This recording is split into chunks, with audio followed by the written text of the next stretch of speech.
Hello, romance lovers! Today's story is called Born as the Daughter of a Villain. If you enjoy our videos, don't forget to like and subscribe so you never miss out on more exciting stories. A year later, the main character remembered her past life. She found herself in a novel that she read on the recommendation of a friend. The novella is considered to have a happy ending. The main character of the first part defeats the villain and marries the main character. The villainess dies in the pain she deserves. Over time, everyone forgets about her so as not to indulge in memories. The main characters have children and live happily ever after. The woman sits in captivity, repeating how she misses the Duke. Ironically, the happy ending of the novel is quite contradictory. The villain at the beginning was the wife of the main character, whom she loved very much. The couple lived happily married for about 3 years, and they had no troubles because love will overcome everything. It was supposed to end well. The protagonist arrives at the mansion as a servant, and the Duke falls in love with her. They begin a secret affair that develops into something more. The lady, shrouded in the darkness of betrayal, does not understand how this could happen. His lordship could not have done such a thing to his wife. Betrayed by her husband, the woman desperately tried to protect her love and position as a duchess. Roman favored her death because the man did not appreciate her efforts. The girl was locked in a tower, but she was no longer alone. The fruit of their love, the main character of the story, was beginning to form in her womb. As usual, the beauty stands by the window, sniffling. She remembers his glow every second, repeating his name over and over again. The girl's mother pines for her ex-husband all day long, except when she feeds the baby. She does not forget about her duties as a mother. The girl tried to understand the woman, but never reached the same level as her. There is nothing good in a man who abandoned his own wife and child. The heroine is afraid that she will have to live in this tower for the rest of her life just because she is the daughter of a villain. It's bad luck to be reborn in a low-grade novel. In these dark thoughts, life passed in the blink of an eye. As soon as the baby learned to walk, she was separated from her mother. Until her daughter's departure, the lady grieved for the Duke, not for her, as if completely ignoring everything. The heroine was sent to the imperial shelter where she belonged. Life in this place was so hard that over time the heroine began to miss the tower. Everyone around her thought that Daphne was the same as her mother and tried to starve her to death. At least the mother took care of the girl's nutrition, and now it is not even clear what will happen.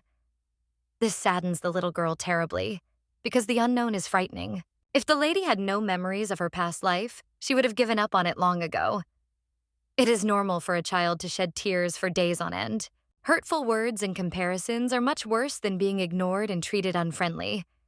I don't want to get used to something like that, but for now, I definitely have to. The caretaker of the shelter turned out to be a real villain.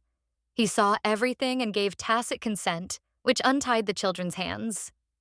No one felt guilty. By the time the girl got used to her fate, a new girl came to work at the shelter, who seemed nice at first glance. Unlike the others, this beautiful lady made a good impression, as she behaved quite kindly, as if she needed something. The virgins secretly brought sweets and talked about how beautiful Daphne was. She treated her kindly, as if she were her mother. At least there was someone sane in this shelter, which already made the young girl happy and warmed her soul. All that was left was to pray that this would continue forever. The villainess's daughter cannot hope for a quiet life. The knights brought the girl to the tower to look at her mother for the last time. The last meeting must take place. Daphne doesn't believe it. No one can wish her well without some partial benefit. It's impossible for a person who only misses her husband to remember her child. But no matter how bad things were, the woman fed the baby when she cried, and her embrace was warm enough to make her forget her hunger and her plight. The memories will always remain. But now, when she enters the main hall, the little girl freezes. In front of her on the bed lies her very thin and pale mother. The woman breathes heavily, trying to turn, but nothing happens. Until the last moment, she calls out to her beloved. All this time, when the heroine was beaten and scolded, she endured. It is worth thinking that the mother never remembered her daughter even once. It becomes much more painful. The Duke turned out to be a scoundrel. He forgot about his family and now lives happily ever after. The lady doesn't quite understand this. Still, the pain caused by indifference is incomparable to anything. Smiling, the girl gathers all her strength and says her name. No one gave her a name, so she named herself in a similar way. The lady remains silent. The mother will silently look into the eyes, similar to her father's, and again yearn for the husband who abandoned her. The girl decides to show favor. She understands that the woman dreamed of becoming her father's wife, not her mother, so she does not put any pressure on her. It is better to sleep and not wait for that man. The woman opens her mouth to say something, but her eyes close and her hand goes limp, hanging in her daughter's palm. She won't say anything else. The knight covers the girl's face with a handkerchief. Tears well up in her eyes, even if she wants to remain strong. After all, the main character is just a child. The girl tries to stop while she is being pulled somewhere again. They will never see each other again, and even if the last meeting was painful, it does not mean it was less significant. Still, stopping already on the stairs, Daphne asks the gentleman what will happen to her mother after what happened. She really wants to know. Obviously, the hero did not expect to hear such a question. The baby is a 7-year-old child who does not yet understand what death is and what comes after it. Thinking about something for just a second, the young man suddenly says that the woman will go to hell because of all the deeds she managed to commit. Leading the girl down again, he asks her to never do anything bad and to live right. Otherwise, the heroine will end up just like the Villainess in the tower. The first people to do bad things to the lady were the main characters. They had an affair in secret from their mother, the Duke's real wife. Mother did terrible things to them, but she didn't deserve worse. The looks that burned into the child that day were full of malice. Surely each of them condemned the lady. She did not want to be treated like that. One thing is certain. No one showed sympathy. The child had just lost a loved one, but no one cared, because everyone cares about themselves. Now Daphne's mother will go down in history as a villain, and she must prepare for the tragic end that awaits her.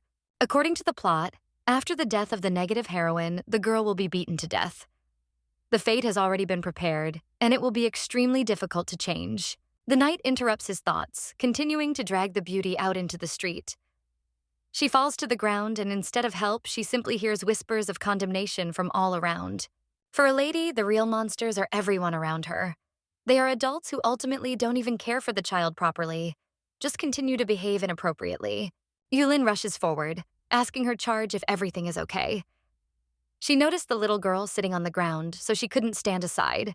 The child fell, and no one helped her. Yulin is furious because the little girl has torn her knees, which need to be treated quickly. The girl calls her back to the shelter. If she goes back, she will die, even if you think about the fact that death was only mentioned in one line. It was never mentioned who beat her and how exactly. Before Daphne goes back to the shelter, she needs to meet someone. She sees a man with dark hair in front of her, a large build and dark blue hair the color of the night sky, as well as a sharp chin hint at, or rather scream about the person. The sparkling golden eyes that the maiden had only seen in the mirror before glow opposite her, making the heroine think, this man is the biological father of the girl who realized this too late. They look at each other. The child doesn't like the man, but he's the only lifeline. If the little girl disappears from his sight, she could die tomorrow. They tell him that this is his daughter, or rather, the daughter of the villain, Frayne. The look immediately shows the hatred that runs through his veins. I want to start swearing, but it would still be pretty stupid for the beauty to miss her chance. She has to survive.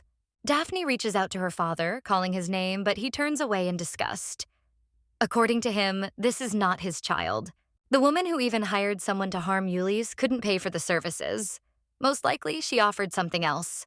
There is no point in calling herself a duke's child without knowing what blood flows in her veins. It would be best for her to remain silent. Walking further, the young man stops in front of the stretcher. The knight says that the woman's death has been confirmed, so they will deal with the body themselves. The brunette came for the last time to witness the death for the last time. He did not pay attention to the fact that the girl had previously been his wife. Frayne was unhappy until her last breath. This is exactly the plot and ending that is prepared for the villain who lost history. Yulin brought the baby to the gate. They return to the horrible orphanage where they continue to prevent her from living a normal life. Entering inside, the beauty calls her friend, but she exhales angrily. She thought that this was a great opportunity to change her life. The hopes were empty. No matter how hard the woman tried, nothing worked. And now she blames herself and the girl for what happened. Yulin stayed close to Daphne, thinking that she could live comfortably as a nanny in the ducal family. That's why she was kind to the little girl, and then she realized, what happened is really annoying, but no one knows what to do next. The brunette snorts right in the face. The children standing behind them start laughing. They heard that the villain had finally died, and that was good news, because that was what everyone was saying. The little girl restrains herself but squeezes her hands as hard as she can. She can't do anything because she is helpless. It's best to just ignore everyone around her as she usually does, but they keep stopping the beauty. They say the Duke killed the girl's mother. She turns sharply and freezes. She wants to know all the details that were unavailable until now. The children continue to laugh. The father kept the woman locked up and denied her normal conditions until she eventually died. She and her mother weren't the worst, so it's really hard to tolerate this. If you get angry now, there will be bad consequences. Eyes widen sharply. The beauty realizes belatedly that in this case, she should not try to hold back. I don't want to butt in because they are just kids, but these people are butt in. They say hurtful things on purpose, as if testing your strength. Still daring to say something, Daphne asks if her situation is worse than that of the other kids. It's different for them. The brunette is not acting like this for the sake of anything. Better watch what you say, otherwise in time she will get what she deserves. Then the little girl goes to her room to avoid igniting a conflict, but Yulene stops her. She couldn't say something like that to her friends. The woman had been silent before, but now she decided to speak out, although it is best to do this in relation to others. The attack is directed at the wrong person. Daphne went to her room. She was ordered to think about her behavior, which must be corrected as soon as possible. Now the girl understands what it means to be an orphan. Her mother died as a villain in the eyes of society, and the Duke does not consider the beauty his child at all. At first, the maiden thought that she would not care, and she would be able to endure everything. But in reality, it turned out that this was a mistake. Theoretical questions are always like that. The feeling, like tears nearby, overtakes at the most inopportune moment. Around people who criticize a person, children who bully, employees who insult, and the director who pretends that everything is fine. No one knows, but one of them will definitely beat the lady to death. She can't sit and wait with her hands folded. The beauty falls asleep in bad thoughts. She did not notice how evening came outside, so she looks out the window. As the lady is about to get out of bed, she slows down. She hears strange sounds as if people are climbing up to her. It's Yulin again. As the elders said, the lady spoils her charge too much, so it's best to assign some kind of punishment. Daphne did not realize her mistake and did not repent, so tomorrow she will go with the brunette to where she is told without questions. When many people scold the girl, everything will finally become clear. When going outside, the woman lines up the boxes so that she does not escape. Panic sets in almost immediately. The woman is going to take the main character somewhere, and most likely she will die there if she fails to escape. The girl collects the kit of things provided to the orphanage. It includes some clothes, worn-out shoes, and a couple of hair garters. It's sad to realize that you have to live like this. There is nothing in this suitcase that really belongs to the girl. For some reason, the child had previously put up with this kind of treatment, but there was a point to everything. If she had managed to escape, she would never have said goodbye to Frayne. If the beauty follows her mother, then after some time the story will begin in which the sweet heroine of the first part will grow up in peace and happiness. The girl will run away from home and go to a neighboring empire in search of adventures, where she will meet a friend. Then the story of love will begin. This couple is in for a happy ending. It couldn't be any other way, because they are the main characters in this book, which has already begun. The death of the villains is the guarantee of such an ending. Good things await those who did terrible things only because they are the main characters. It is not worth watching what is happening, so the little girl will change the course of events so that history does not go down the same path. If you leave things as they are, fate will prevail. But if you change history, you will be able to avoid the villain's fate. The heroine will not allow herself to be broken in the same way as her mother was once. She bandages her leg as it hurts a lot due to the fall. Moving the bed aside to look at the door, the little girl finally notices it. It leads straight to the pantry, which was closed. Unlike other children, the heroine lives in a room completely alone. If she were left with other people, there would be problems. It is for this reason that she was given a separate room. Obviously, this is a way to isolate the villainess from everyone else. If the girl manages to open the door to the room from her storage room, she can easily get outside. This is exactly what she needs so badly. The plan was made, so the beauty returned to the second part of the novel. There is confidence that there is information that will help. The protagonist of the second book breaks into the house of a high-ranking lady in an attempt to rob her estate. The boy's plans quickly collapse, and before he knows it, he falls into a trap. He is captured almost immediately. The lady, impressed, appoints the young man as her successor. He meets the main character to go through many adventures and then find happiness. First of all, the hero should never end up in that place. That's how the probability of a happy ending will be reduced. We need to find a place to live, changing the course of history. We need to avoid meeting them as much as possible. The person who can protect Daphne, even if only temporarily, is the one who will become the protagonist's stepmother, Chloe Benedito. It is important to prove your importance. There is a reason why the woman adopted the boy. She wanted to use him as a weapon for revenge in her plans.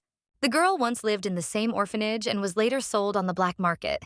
This act was committed by the caretaker. Chloe, who overcame adversity, rose to the top in the Benedito family. The best option was a place that was involved with horror. According to the novel, the caretaker kept documents proving his fraud. The main characters later set out to find them. The girl decided that as soon as everyone fell asleep, she would go for the papers. She would be able to escape and make a deal. An hour later, the bell struck. The sound meant that it was already midnight, which meant that we could begin to act and set out on the job. Daphne was smart enough to wrap her arms and legs in pieces of cloth so she wouldn't make any sounds. The girl goes to the principal's office. She is incredibly lucky because no one is standing guard at the entrance. Quietly entering inside, the beauty closes the doors behind her and is immediately surprised. There are millions of luxury items around that are of no use. This man now seems even more extravagant. Perhaps he managed to get money from another sponsor besides the Empire. There is no time to think about everything that is happening. You need to quickly find the documents before anyone arrives, and that is all that occupies your thoughts. There was nothing in the first drawer, so the maiden jumped to the second one, which was also empty. The last drawer was locked. For some reason, it still wouldn't open even after trying. There's no key nearby, so we'll have to start looking before it's too late. The protagonist of the novel is strong enough, so he probably opened the box without a key. However, the maiden herself cannot do this because she is too weak. Sighing, the heroine is going to think it over calmly. The caretaker is an extremely absent-minded person, so he could have forgotten something. The director is one of those who doesn't like to move around much, so this is definitely not on the back shelf. You need to think about minimizing movement. Surely the necessary thing is in one of the flower pots by the table. There simply can't be any other options. The man is left-handed. The girl watched him and quickly realized this, so she looks in the right pot. There is a golden key there, which is needed. Looking at the documents that fell into her hands, the girl snorts. She does not understand what is written there, because she has not mastered the alphabet of the New World. Putting the papers in the bag, the beauty breathes a sigh of relief. It doesn't matter what's in them, because there are quite a few pieces of paper that will help in the future. The eyes notice a strange seal. Since it is hidden in such a place, it is definitely of great value. Even that must be taken. Strange steps are heard in the corridor, which drives the beauty into a panic. If anyone finds out that she is trying to escape, they will simply kill her. At the last moment, Daphne hides. Two people enter the office, discussing where Eunice is going to take her charge. The brunette assures that the girl will not die, even if the one she is taking her to finds out about the purple hair, just like Frayne's. In any case, there is no one to take care of the child, so it does not matter. The director freezes as if he suddenly noticed something below. The girl already thought that she was caught, but the young man directs his attention to Eunice, saying that she is beautiful. The two have a relationship. The woman does not want to be alone in this place because it is cold and dark. She wants to get into a warm bed where they can do everything. In such disputes, the couple left. The whole life literally flashed before the eyes of the child, who is very frightened.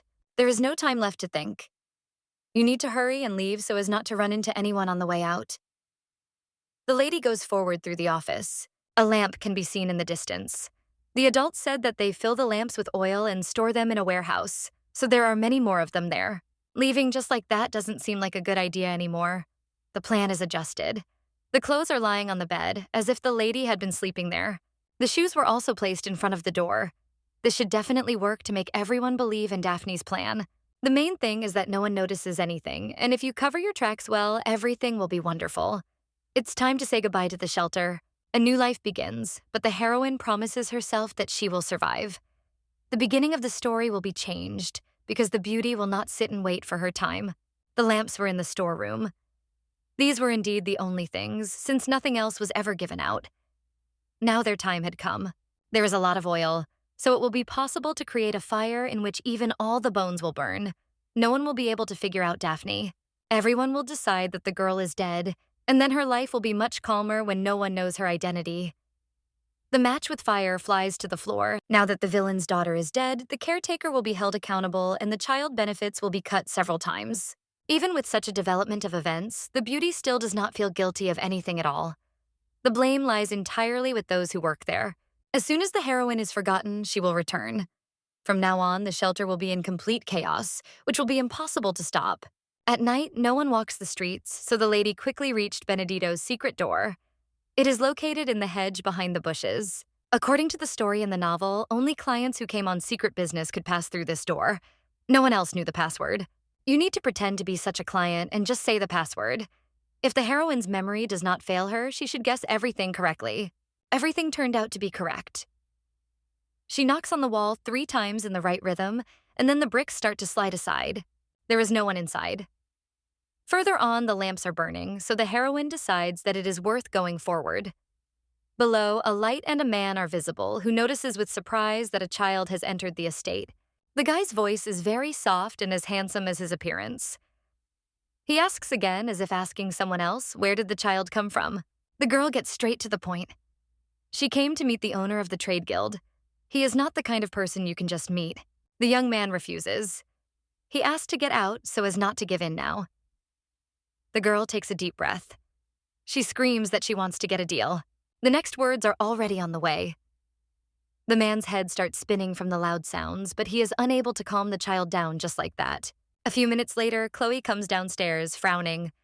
Someone was causing a disturbance in the middle of the night. It couldn't have been a man. The young man points down. Looking down, the lady notices Daphne, who repeats again that she has come to make a deal with the boss. The child wants to say something, but it is not yet clear what exactly she wants. She asks to be accepted into the merchant guild. If it is right, she will repay. The next second, the heroine hands over the papers. She heard the caretaker of the shelter say that these documents must not fall into Benedito's hands. The mother chuckles. She doesn't know why the girl came or how she found the documents, but she's not sure it's anything worth noticing. The children of the slums can do this work, and perhaps they will be even quicker. The lady expresses her displeasure. The heroine does not understand how something like this could happen. The main characters stole the documents because Chloe really needed them. The girl switches the topic to her hair and its color, which is quite rare. Her eyebrows continue to frown. In this empire, this color is really not seen as often as one would like. At first glance, it is clear that the beauty is Frane's daughter. Damage is all Chloe can get from this child. She asks to go back while she speaks nicely. The maiden turns away. It is obvious that this woman is more terrible than she was at the beginning. She also wishes for death, because the child is the daughter of the villain. Screaming, the lady assures that she will definitely survive. The couple is distracted because there is a commotion outside. They say that a fire has been started in the shelter. Mother asks to make sure the children are safe, but she is stopped. Daphne only set fire to her room to fake her death. If she returns, she will be killed. It is logical, because the maiden is the one who must be punished. Changing the course of history is a difficult task from the very beginning. Everyone wants to die, but fate cannot prevail. Even Chloe refused. But there are other ways. The blonde's face suddenly changes, offering to start from the very beginning. Something has changed. The girl has become more favorable, so she asks what the other person wants. This is the motive. Daphne wants to survive, but Benedito is a man for whom manners are not an empty phrase. She wants flowers and a proper greeting. There is a lot of snow outside. Lady will have to find a way to get flowers because Chloe would not accept something that is easy to find. Outside the city, there are places where flowers grow even in bad weather. You can meet monsters and animals there because it is night outside. If you are unlucky, you can even die. But if the lady is also ready for anything, you need to find 1 red flower before dawn. This is a test to ensure the seriousness of intentions. The heroine nods her head, promising to collect at her own discretion. The man catches up with Daphne. He offers her better shoes and introduces himself as Lennox. A beautiful cloak also fell on his shoulders. The young man does not want the little girl to return to the estate with a cold. The path to the city gates is not short, so Lennox suggests taking the beauty straight to the gates. It will be safer. It is really dangerous outside the city, so if anything happens, the lady is obliged to return. She cannot say no, because otherwise she will die. The heroine preferred to be in the mountains, where there was not a single soul, because everyone who was around before did not miss the opportunity to make fun of her. This guy shouldn't force himself to sympathize with such a person. There is disappointment in his eyes. Half an hour later, the couple arrived at the gate. All that was left was to go outside, and then the girl would find herself outside the city, right in the forest. The young man decides to ask the heroine one last time if she wants to stop before it's too late. She shakes her head, not agreeing. The lady runs forward along the path. She had thought about this before, but this goes beyond what she had imagined before. It's too dark and quiet around. It seems as if there isn't a single soul in this whole wide world. For a while, the girl heard only the sounds of her own steps, but very soon everything changed dramatically. A growl was heard right behind her. There is a wolf behind. I don't want to believe it because it only means more trouble. Breaking away from the spot, the beauty runs into the distance. On one of the bumps on the path, the girl catches her shoe. Her leg gives way to the side, and then she falls. Sitting down on her knees, the lady examines her leg. It hurts a lot, and maybe that's the reason, but it seems like this is its limit. There is no strength to continue on. Tears flow down her cheeks. The beauty came to survive, but in the end, it is obvious that the place will become a grave. A butterfly can be seen in the distance. The beautiful lilac color immediately attracts the attention of Daphne, who is sitting on the ground. Surprisingly, in this area, you can see butterflies even in winter, even if it is usually impossible. It flutters around. The butterfly may be trying hard to show you the way, but don't trust it right away. The color seems very familiar. The purple isn't too dull, but it's reminiscent of the heroine's hair. It's a bit darker, which already gives a hint. This reminds me of Frayne. She looks like a butterfly, but was abandoned by the man she loved. Mother spent the rest of her days in captivity. I want to believe in the best, but the lady is not sure if Mom could go to heaven after everything she did. She did not consider her a villain. Still, following the butterfly, the young lady asks forgiveness for waiting. They come to a rock over which hangs a full moon, and on it are those very necessary flowers.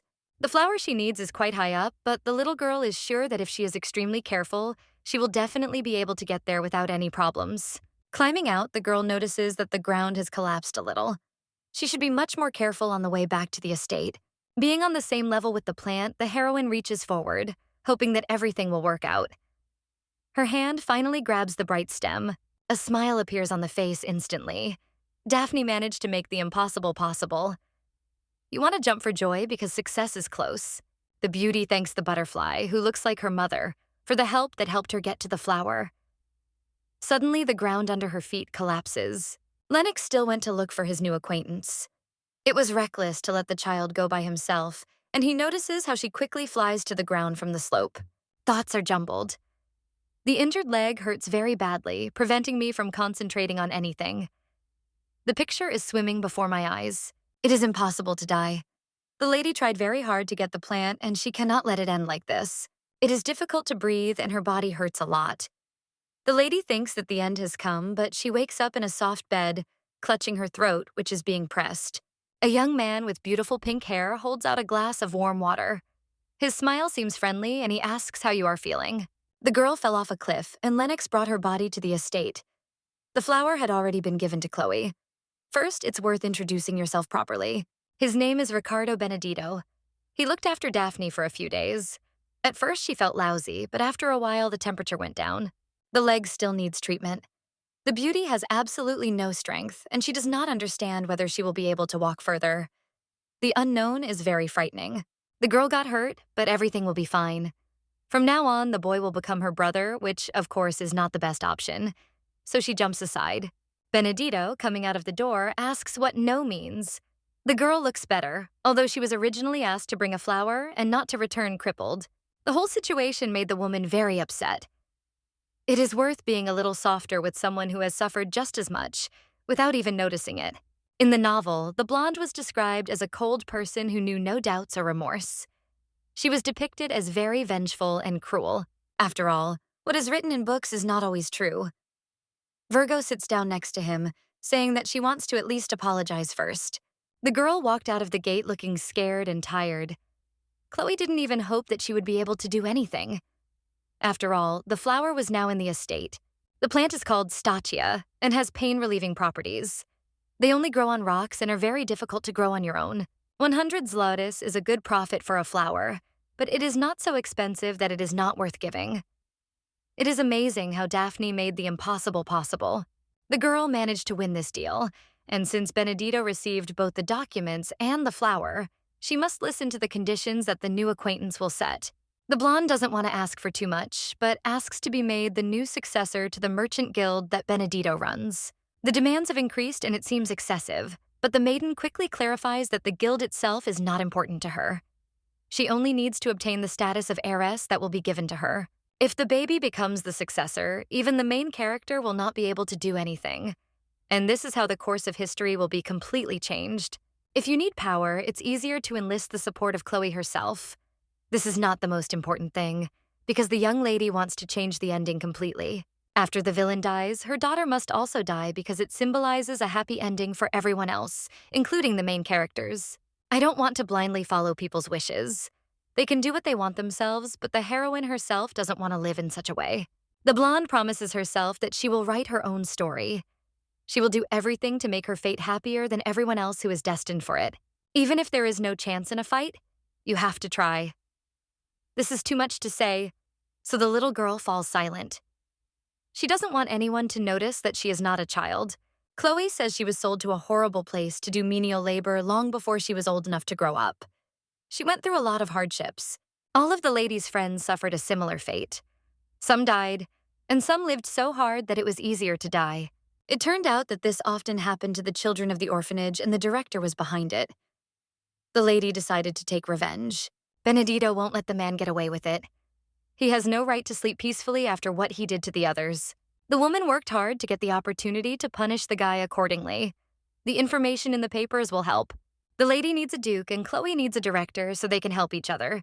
Everything will go exactly according to plan. If a child wants to work with the main guild, she must learn the price of things and learn how to make deals. This is exactly what was told to the main character. Now the woman says all this to Daphne, which means only one thing. Obviously, she will be allowed to stay and become the heir only by title. At first, the blonde thought she would just be supportive, but she likes dreams, determination, and willpower. Good qualities are always important for an heiress and a daughter. From now on, the lady will become part of the family, so she will be called Benedito. It is an honorable surname that she has earned. Leaning closer, the girl hugs the baby, taking her in. She radiates kindness and warmth, which was so lacking. Lennox decided to help Daphne first. He carries the girl in his arms, and when she asks if it is hard for him, he nods in denial. The chair won't be ready anytime soon, so there's no other choice anyway. You can't walk on crutches. The lady doesn't know if she can trust the man. They are not a real family, so it is unclear whether they have the same idea as Yulene. Distracting the girl from her thoughts, the young man talks about her new hair color. They are now snow white, just like her eyelashes and eyebrows. Hair can turn gray from shock. It changed because of what happened, and it's Lennox's fault. The main thing is that the heroine is alive. The girl doesn't feel too sad. She has lost the hair color she got from her mother, but now she and Chloe have the same features. Mother gave another color, as if she gave a new life. From this moment on, a more interesting moment begins. The conversation is interrupted by Ricardo, who asks the family to go to the dining room. Many delicacies have already been prepared and placed on the table. The food here turned out to be completely different from what we had at the shelter before. It even made my mouth water. Chloe notices her daughter staring at her food. Perhaps she doesn't like it, or there's some other underlying reason. Assuring that everything is fine, the blonde is about to eat. First, she should learn her duties as someone who is in the guild. In exchange for the blonde giving him shelter, of course, something needs to be done. There are only two simple conditions that need to be met. The first is related to the girl's body. She is too weak, so of course she is no good. We must make every effort to change this. The second thing is finding hobbies that you want to do. It's worth thinking of at least 5 activities that you like and telling Benedito about them. The blonde thought she would have to do the work, but it wasn't so. All the conditions for becoming a successor turned out to be too simple. There is nothing more important than health, especially since the success of a business depends on how much the merchant strives to do everything in the best possible way. A girl should learn to achieve everything she wants, no matter what. You need to hide your desires, but first you should realize them. It is worth doing 2 things that Mother asks. After the conversation is over, the lady takes a briefcase from under the table. She forgot to give it back. The girl watches her thing, fascinated. There, in her pocket, is a seal, and she doesn't know if Chloe has seen it. The blonde didn't throw the thing away because she thought it was valuable. She was probably right. Perhaps the lady is waiting for the seal to be given to her. It is a last resort. Come to think of it, Mother said earlier that a merchant should remain calm in any situation. Smiling, the beauty says, "Thank you." She never thought her thing would be saved, and when she says it, she means it. The heroine nods her head. It becomes clear that they are not going to show their trump card. This is exactly what Chloe's daughter should be like. Benedito is about to leave. For now, Lennox will look after the girl, and Ricardo will definitely learn healing magic to help his sister. For now, the first thing the young man is going to do is fix the girl's hair. She had cut it off back in the orphanage because it was the subject of ridicule. The little girl was probably very scared, but the reason was also a little different. She thought that they were much worse than everyone else's because of the color. If you think about it, the beauty had more serious problems. The sentence is never finished because the young man begins to cry. It's strange that a man cries when it doesn't concern him. Another brother promised to learn magic to cure the Villainess's daughter. This family has too many weird things going on. They're all trying to help a kid they've only known for less than a month at most. They do it sincerely, unlike Yulin, but it is still worth issuing a warning. The girl is greedy, so you should not treat her well. Slowly opening her eyes after sleep, the girl hears her brothers discussing what happened. Lennox is confused and does not console his sister. Even the mother, who seemed not so kind, asks to show respect to Daphne. She was given back the last trump card that she keeps. Everyone is so kind that you wish it were real. The next morning, the lady wakes up and realizes that while she was sleeping, she seemed to have heard the voices of a new family. Maybe everything that happened was just a simple dream. Dreams must have come to life in a dream, and it is not as wonderful as if it happened in reality. She wants what happened to be real. She can ask questions, but she doesn't have the courage to do so. The heroine thinks that she will only disturb everyone in vain. The blonde, opening the door, enters the room, immediately putting on a smile. The daughter woke up quite quickly, which undoubtedly made her happy. The girl dreamed something good, but she was not sure of it. Benedito nods, wringing out the towel with water. It remains to hope that at least the next day you will have a good dream that will bring joy. This woman is really kind. It feels like they actually accepted the villain's daughter into their family. I can't understand why she was so lucky. Trying to hold back her tears, the little girl still falls. She asks her mother why Lennox and Ricardo are so kind to her. They are the first people like them. The girl realizes that she said everything out loud. The lady will want to know why she asked such a question, but she can also say that she hates the girl for no reason. It is scary to realize what will happen. Taking Daphne in her arms, the lady carries her forward along the corridor. She managed to prepare a gift for her that will definitely be deserved. The blonde was brought into a beautiful, spacious room. In the middle, there is a bed, which will now also belong to Benedito. The finger points to the closet in the corner. There are a lot of outfits there, so the girl will have something to wear. There is no need to worry about anything. There were many useful things in the room. The lady prepared a table and bought a doll, which, if anything, could be a good company for the child. How can you not look? The room was really decorated for Daphne. She starts crying again, while assuring that she likes everything very much. The blonde doesn't understand why she is treated so well. The woman is so caring that it is hard to believe that what is happening is real. At the very beginning, Benedito thought that she would be given everything she needed, and that was it. If her mother continued in the same spirit, she would not want to give anything away. Trying to calm the child, the girl assures that there is nothing to be afraid of. She did not think that it would be so difficult to accept care. The heroine simply does not know whether she has the right to accept everything that is given to her. The girl will not be able to bear it if she is once told that she is simply not loved. Having lost the warmth and care that was given to her, the maiden will not be able to find the strength to live on. In the future, when a girl has a child, she does not want him to go through all this. She wishes him happiness in advance when she is little. The same goes for Chloe. She doesn't want this to happen, and she got to a high position because she overcame many difficulties. It's even unbelievable that the daughter had to endure everything that the heroine herself did. She didn't want Daphne to understand the cruelty of the world so early. Now the virgin is the child of this woman and can calmly go about her business while the others take care of everything else. This means that the blonde won't even have to do anything. Naturally, she is expected to grow up healthy and happy. In order to live a good life without worries, you need to try not to get sick. Do everything your heart desires and enjoy everything around you.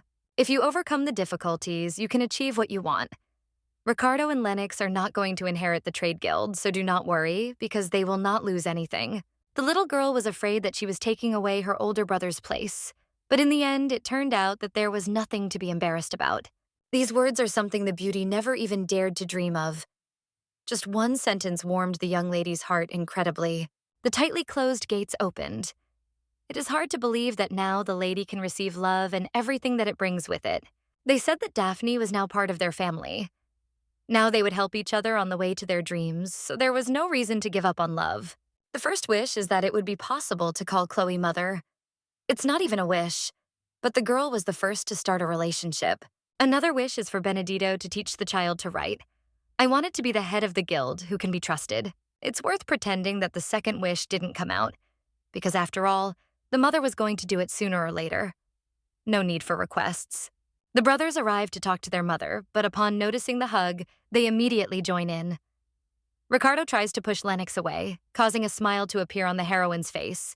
Closing her eyes, the lady thinks of nothing else. She just wants to thank them all for the way they treat her with such reverence.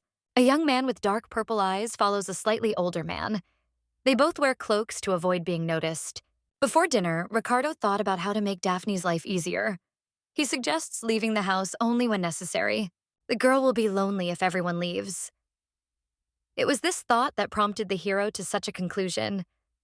He wants the child to feel love and care. Chloe is also joining in on this challenge.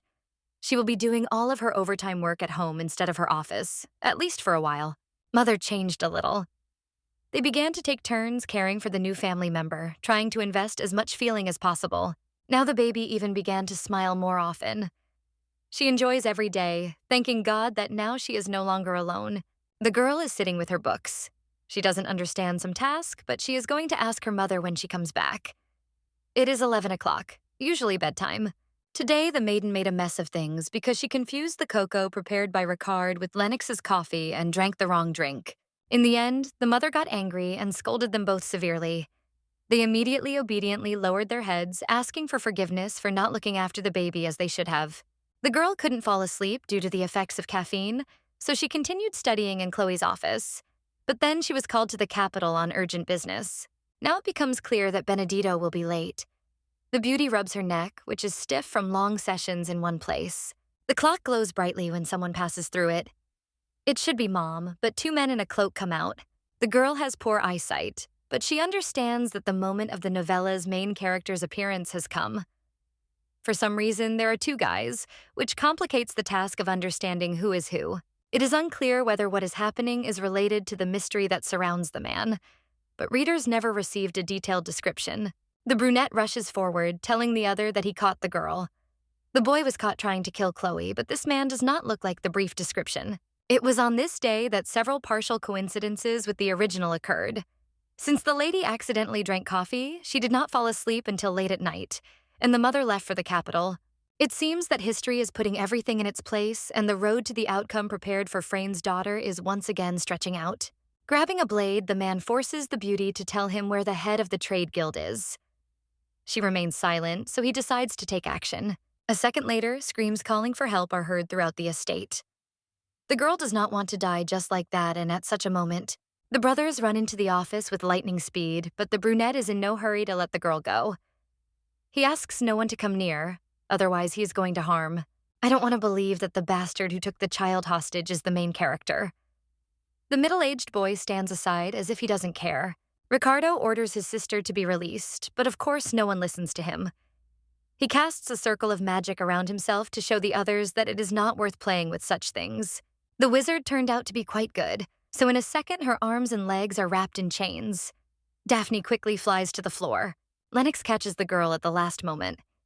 He puts his hands out to keep her body from hitting the floor too hard. The couple is so distracted that they don't notice another boy attacking from behind. A moment later, he too is in chains. Even when the boy was hanged, he made no sound. Everything looks safe, so the brother returns to the young lady to ask how she is feeling. It is indeed dangerous to speak at such a moment. The girl, with wide eyes, notices how behind them the same hero breaks the shackles on his hands and feet. It's hard to believe that this man was able to break the chain of magic. He's approaching at an incredible speed, and it seems that he's not aiming at the heroine herself. The hero ran past those standing around, and instead of attacking them, he simply kills his partner. Horror is reflected even on the faces of the elders. It's scary to realize that a person who recently threatened others has died so quickly. It doesn't make it any easier because the person notices everyone else. The young man was about to do something, but in the end, right on time, Chloe arrived and made him soar into the sky. The boys attacked Daphne. Even with the arrival of Mother, it didn't become easier. But the deer people are now safe, so this realization makes it easier. Judging by his appearance, the hero is just a child. The beautiful violet eyes resemble the one described in the novel. This boy is definitely the main character of the second part of the novel. Now all doubts have finally disappeared, and instead there is awareness. Either way, the boy is no different from other killers. It's best to do the same to him as everyone else, for safety's sake. The story will not end if the main character dies. Then everything will end, but it is not clear whether this will be the right decision. The woman puts the boy down on the ground, telling the brothers that they should think things through. They shouldn't jump to conclusions. Mother wouldn't kill him. According to the original plot, he will become the successor, and it will be she who will be able to convince the young man with her words. Coming closer and smiling, the girl snorts. Considering how scared Daphne was, the young man does not dare to count on the quick death he deserves. The girl didn't think that her mother could have such an expression on her face and such a tone of voice. That's why the admiration for the chapter will never end. The plot has already changed. Everything began to change as soon as the beauty deliberately took the place of the main character. She understood what exactly she was going for and what she was going to do. With the guy's death, the original plot will end, but then the lady will become like the people she hates. This seems like an even scarier ending. If the child is harmed in any way, the beauty will blame herself for the rest of her life. It is very hard to watch the last minutes every time. According to the novel's plot, the girl is in for an extremely unfavorable end, but that's why she doesn't want to harm anyone. The blonde asks not to kill the young man. Even though this is the last chance to bring the novel to an end, I don't want to build happiness on someone else's grief. It won't lead to anything good. Everyone starts apologizing for the way they behaved. Everyone knew Daphne was impressionable, but not that much. No one presses or judges for what is said. People around, on the contrary, try to tell them that they should follow this example for the future. The boy looks at the heroine again. There is a certain power in his eyes that gives you goosebumps. Something is definitely wrong. Turning to Ricardo, the beauty hints at something odd. It needs to be double-checked so that later you don't accidentally regret it. The test was successful. The blonde had been watching what was happening all this time and concluded that the eyes had changed a little. Daphne was right. The hero was hypnotized and the spell was cast very casually, as if the man didn't care. Chloe takes on a vicious tone that once again shows how upset she is. The thugs dared to harm this boy. In any case, the family cannot leave the young man in such a state in the house. I remember the cage that is in the forest for catching wild animals. Although the hero was under hypnosis, this does not immediately change his essence. It is worth finding out who is behind the assassination attempt, which was initially committed on the head. It's good that no one was hurt. The girl looks around, realizing that this is now her new family, and they really do get along well. The beauty chose this family herself, doing it consciously. In order to live a long and happy life with her family, she promises to change the plot. The story is quite complicated. Although the hero grew up here, the past of the Benedito Trade Guild was almost never mentioned. It is not known what happened to them when he left the post of head to marry Maria. I want to protect even all of them from danger. It won't work to commit murder. So the little girl is going to surround the main character with care and win his favor. In this way, something will change. The girl finds herself back in her dream. She remembers how she couldn't move her legs, but now she's desperately running somewhere, as if she's late.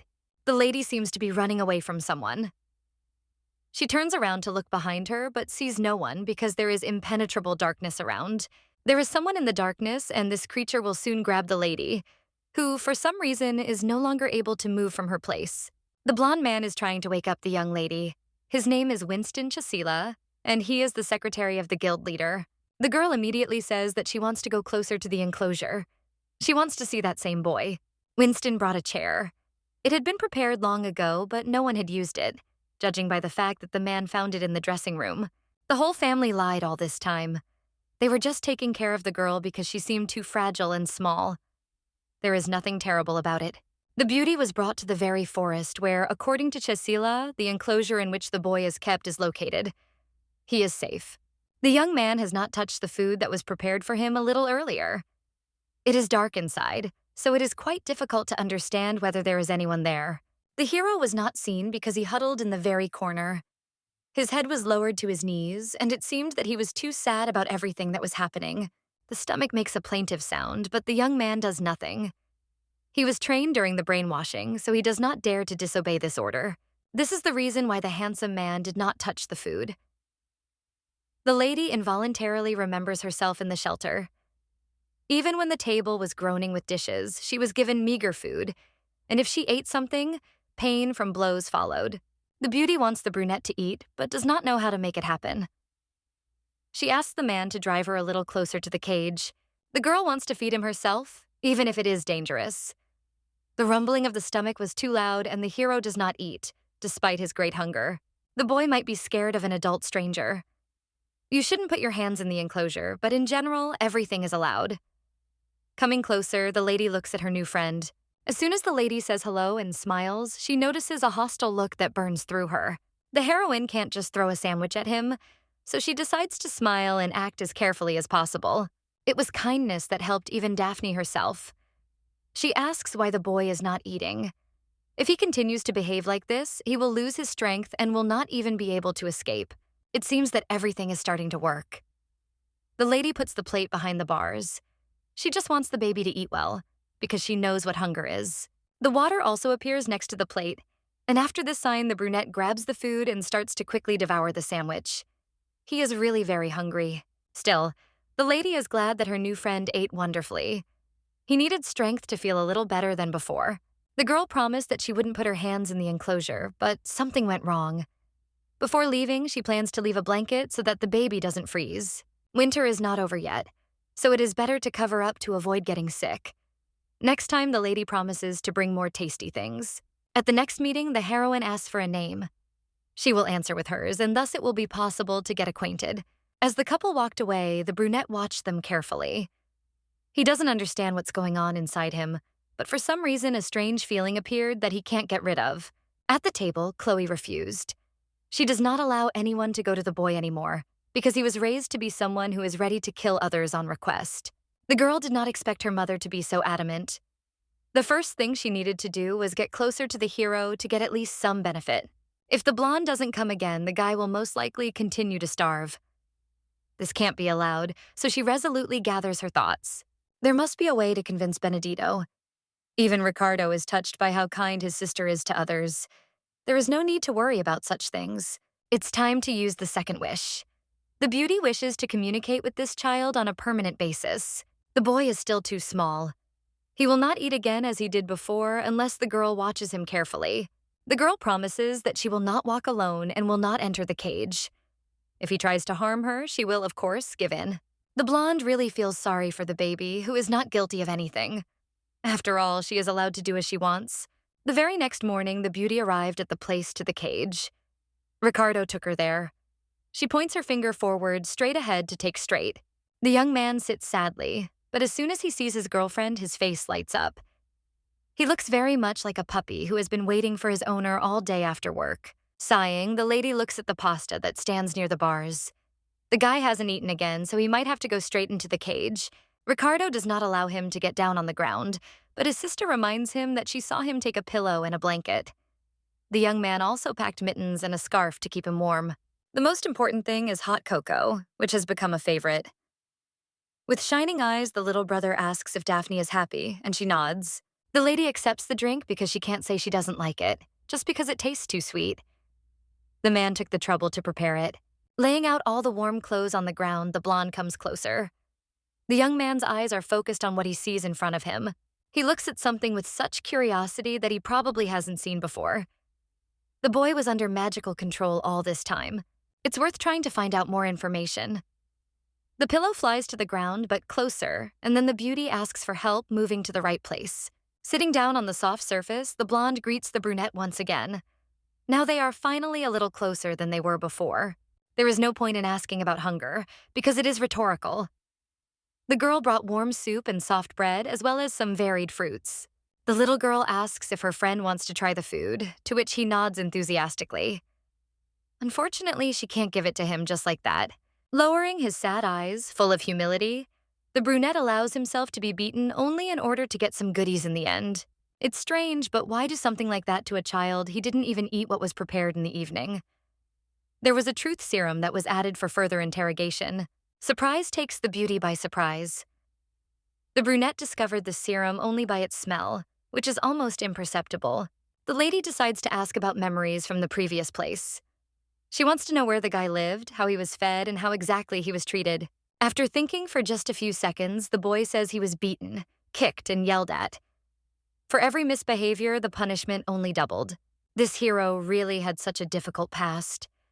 If everything had happened in the novel, the young man could have lived peacefully if his mother had not abandoned him. The hero was treated worse than Daphne, and they wanted to make him a murderer at such an age. The lady should be happy about his misfortune because he did not kill her, but nothing happens. Somehow this couple is similar to each other.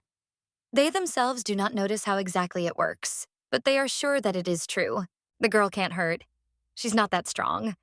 She has to do something to give food anyway.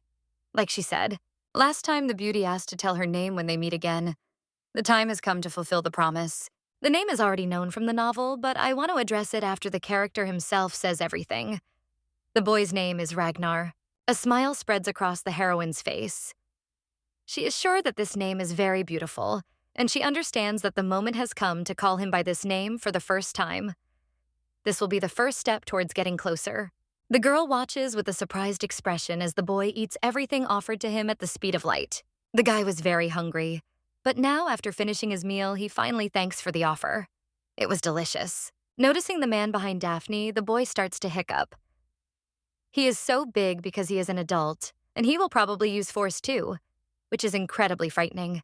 Ricardo is not scary at all, so he does not understand what the young man is so afraid of. He blinks his eyes in surprise. Turning around to look at the tall guy, the girl looks at her brother again. Most likely, he was scared by how tall the young man was, but it was necessary to find out what could change that. The boy seems to have calmed down a bit after the heroine herself tried to explain everything. He removes his hand from his mouth and lowers it down. Ragnar hates big people. He was constantly punished, so he developed a fear of those who do not even spare anything. Up until this point, Daphne had realized that they were similar, but not that similar. She realizes that they are identical to each other. The heroine wants the brunette to know about the good side of the world.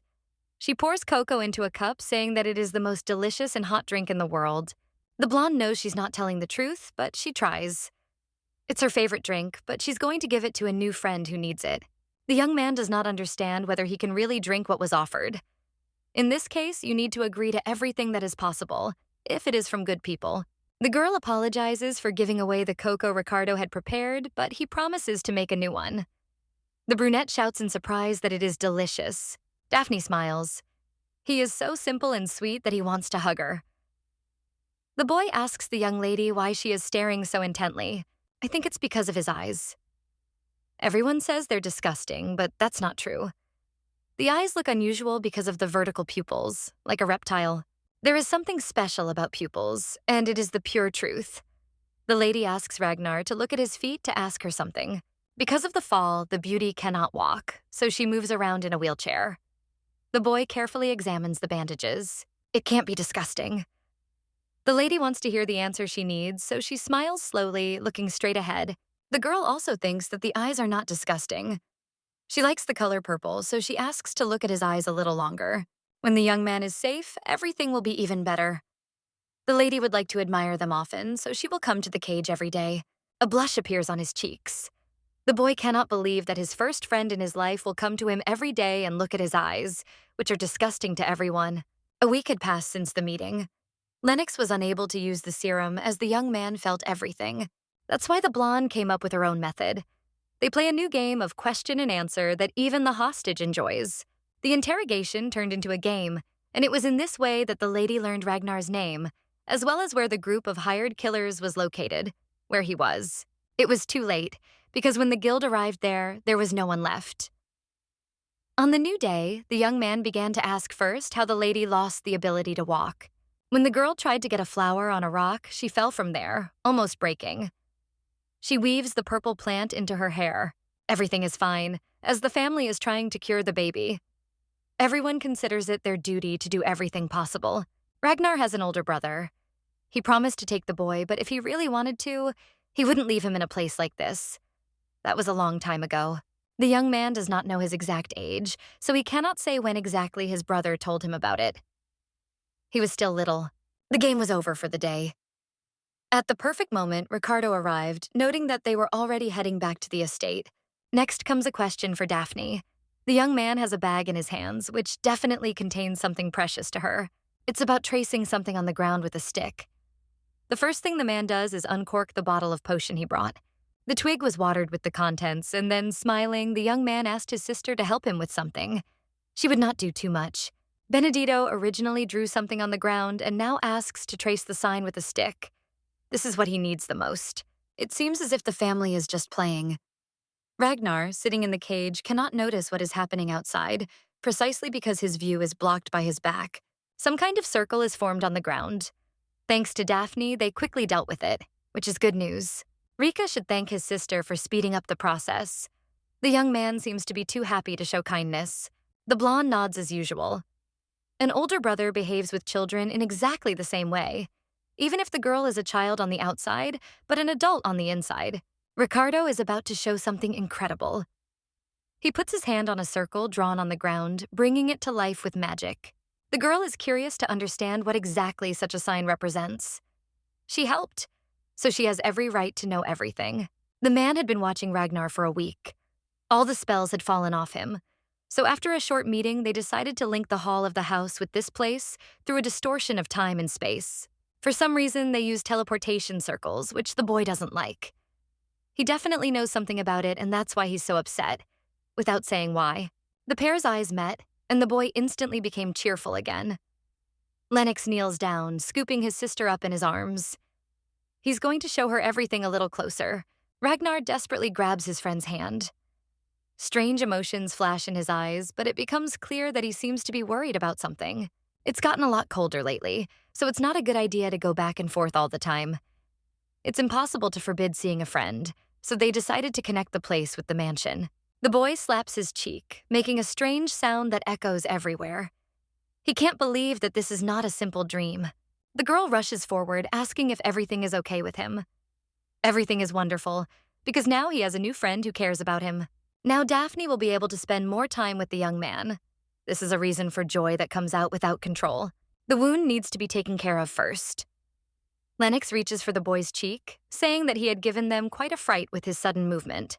I can't believe that the main character is so stupid. The way he sometimes behaves makes you gasp and wonder what's going on in his head. In the novel, the young man has a bad character, to such an extent that even when he became close to the main character, he constantly quarreled with her. At night, the lady also decided to check on her friend so that he wouldn't get bored. She got to the hall so that she wouldn't be noticed, and she did it quite easily. Mother's lullaby was so warm that the girl almost fell asleep. She had to resist with all her might. The chair rolls forward a little, and the blonde is transported to the forest using teleportation, which should be tested before use. Ragnar will probably be surprised by the girl's visit. He can react as he pleases, but for now the heroine sees no one. It is dark around, and the light is not on either. The beauty has forgotten that it is night outside, and the boy should have been asleep long ago. Daphne hates the darkness with all her heart. The darkness carries hatred for the girl. She thought she had escaped it, but the memories haunt her consciousness to this day. It becomes difficult to breathe. It seems as if the prison will soon completely swallow the blonde, leaving no chance for salvation. Everything is swimming before her eyes. The heroine tries to stay conscious and not give in to fear, but nothing works as it should. Hands start to shake, but there is no point in calling for help. In the distance, a light is visible, as if from the moon, but it is the eyes of the boy who has stood up that are shining. Beautiful violet eyes shine brightly, warming everything around with their light. This light envelops the baby, embracing her in beautiful embraces. No longer able to hold back, the heroine says that the young man's eyes are simply wonderful. This makes him smile almost immediately. The blonde came to the forest in secret from her family. A smile spreads on her face because it is obvious that the beauty missed her friend. This is also true because there is some truth to it. However, the whole reason is that the lady wanted to give something valuable. The mug with the lid on was filled with hot chocolate. The boy loves this drink, and this was revealed only recently. He asks if Daphne loves him. Surely the little girl also wants to drink the most delicious drink right now. The blonde turns away to choose what she needs to say. Sighing, the heroine nevertheless tells the truth. She doesn't really like hot chocolate, and this news shocks her new friend. The girl used to say that it was the best thing to drink, but now she apparently fell out of love with it and offers it to the guy himself to try. He takes a sip. Daphne comes and plays with Ragnar every morning, and at night she brings him delicious food secretly from everyone else. If this continues, the boy will become dependent on his friend. Over time, it will become difficult for the brunette to hate his friend, and this means that the main goal of the plan is already very close. Noticing how the beauty is behaving, the guy abruptly asks if Daphne likes sweets in general. There is nothing wrong with it, so the girl decides to say it. She doesn't like it because it is too sweet. The girl is afraid that she will melt together with some candy. Her fears are quite strange and incomprehensible, both for the friend himself, who is surprised. It's almost true because something delicious makes you forget about everything. Chocolate-covered marshmallows are a love story in themselves. Sometimes Daphne feels like her will to live might just melt away. She doesn't know how to explain it or fix it. The thoughts are interrupted by a light laugh. This is all because the friend really does behave like a child, which cannot help but be touching. The girl is worried about melting, which is already considered funny. She is too cute to elicit any other reaction. The child considers his acquaintance to be exactly the same as himself, which is annoying. Daphne is about to leave, but the young man stops her by the hand, asking for forgiveness. The young man promises to hold the woman's hand so that she does not have time to melt. He wishes that everything will be fine. The girl trusted the brunette, so now he is obliged to protect her as much as possible.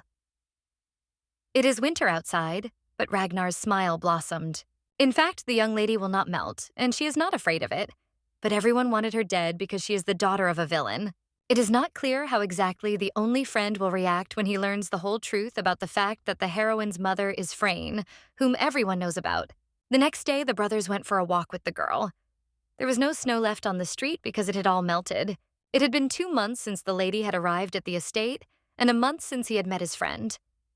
Ragnar had begun to hide something, especially recently. When he is alone, the boy seems to be busy, but then, noticing a familiar person, he gets very scared of everything. The discussion of plans for the spring continues in complete cold. Ricardo is going to take a walk with Daphne just like Ragnar wants. Trying to put his hands on the bars, the boy seemed to hurt himself. He grabs his hand, which began to hurt badly. A wound is found on her wrist from which blood is flowing. The girl is worriedly trying to understand where exactly it came from. It seems one of the bowls broke. The young man was washing it and got hurt. He said nothing, hiding his severe pain. It is necessary to talk about such problems, but now there will be a scar. For some time now, this has become something good for the boy. Everyone says that scars are like badges of honor, something to be proud of. Everyone says that, but the family has never heard about it. Daphne looks disappointed, even angry.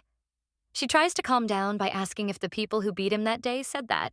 The guy's reaction is calm, as if it should be like that. He sat there all alone and continued to endure everything that was done to him. It's hard to resist someone, but even so, I want Ragnar to be truly happy after everything that happened. A young man should not accept his scars as badges of honor.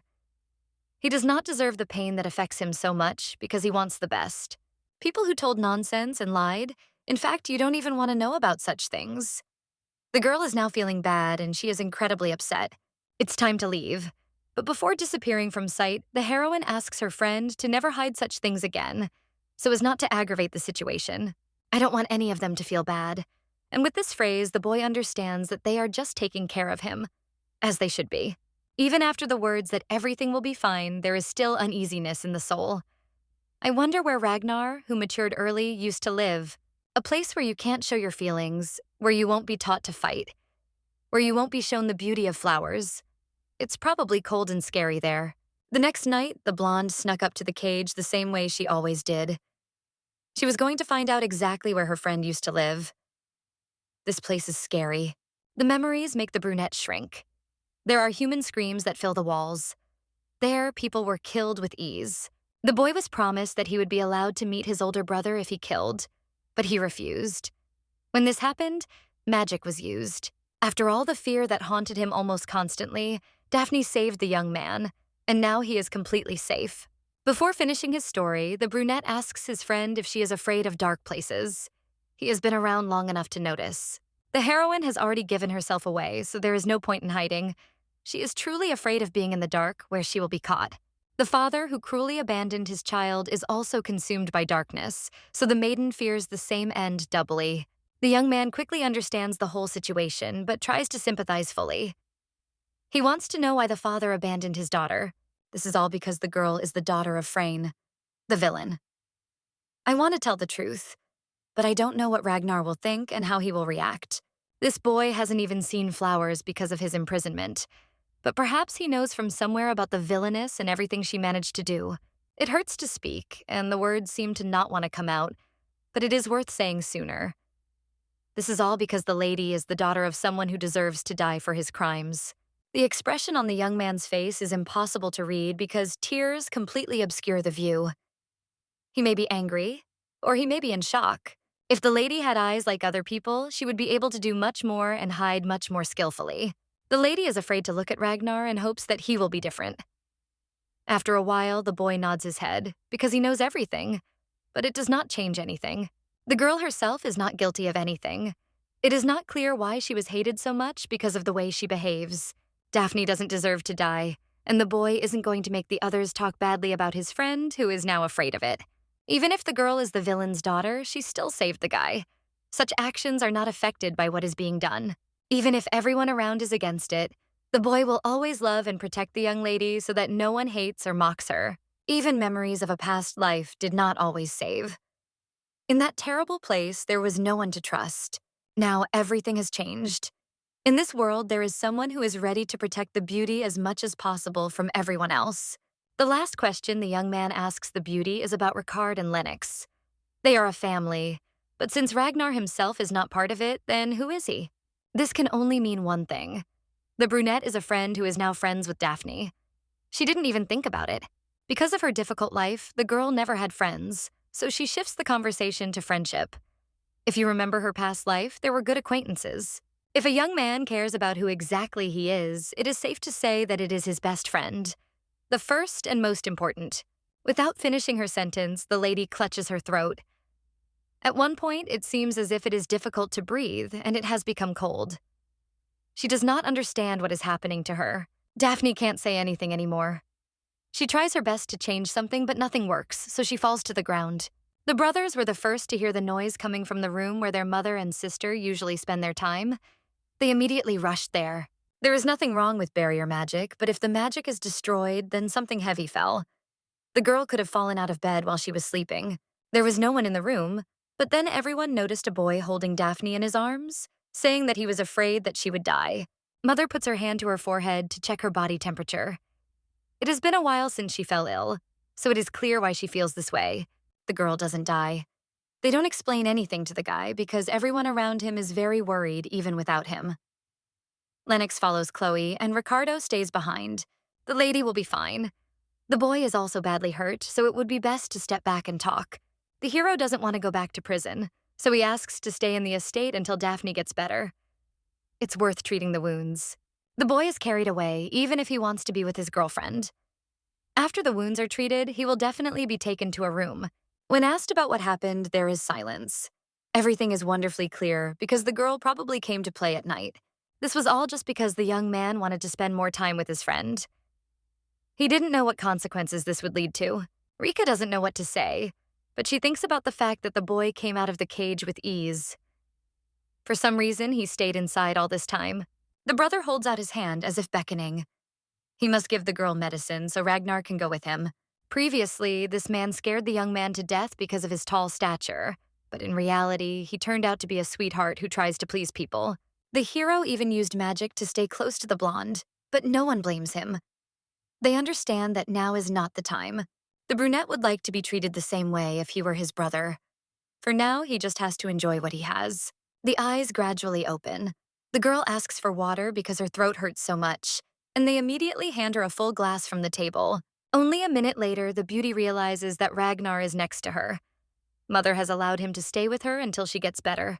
It turns out that it was the young man who brought his girlfriend to the estate after she lost consciousness. She wants to be angry, but she can't do anything. The young man had been planning to escape for a long time. He knew how to do it and was already planning to, but he kept putting it off because of his new acquaintance who showed concern. The girl got sick because of her friend, but it's not true. She claims that it's not her fault because she decided on her own that she wanted to see the boy much more. The boy climbs in for a hug just as Benedito enters the room, and her mouth opens in surprise when she sees that her daughter has woken up. The baby finally woke up, which makes you happy. The woman was very worried because the girl had been in this state for about a week. Lennox also joins the family. He talks about his uncle, who was very surprised by what was happening. Tom had to help. Daphne is awake now, so Chloe wants to get back to talking to Sherbold. They had agreed on something before. The boy could have left the cage all this time, but he didn't. His motives aren't immediately clear, but it turns out he was afraid of scaring Daphne. They had tried to hurt her before, so she had to be careful.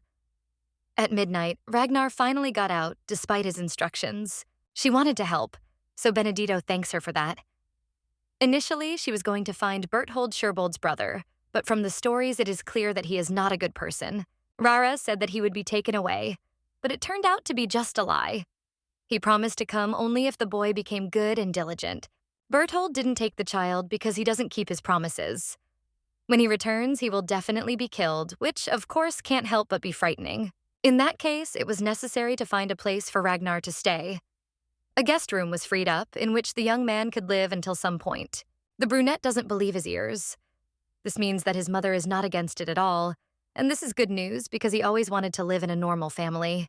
Rara is very happy that he got such an opportunity. Chloe smiles because being a child is not good at all. Now her daughter has a new friend. Ricardo stops the childish behavior and calls the family. It's time for dinner, as everything is getting cold and everyone will join in. Ragnar ended up being a member of the family, just like Daphne. He had never seen food like this, so he looked a little funny from the outside. Evening came.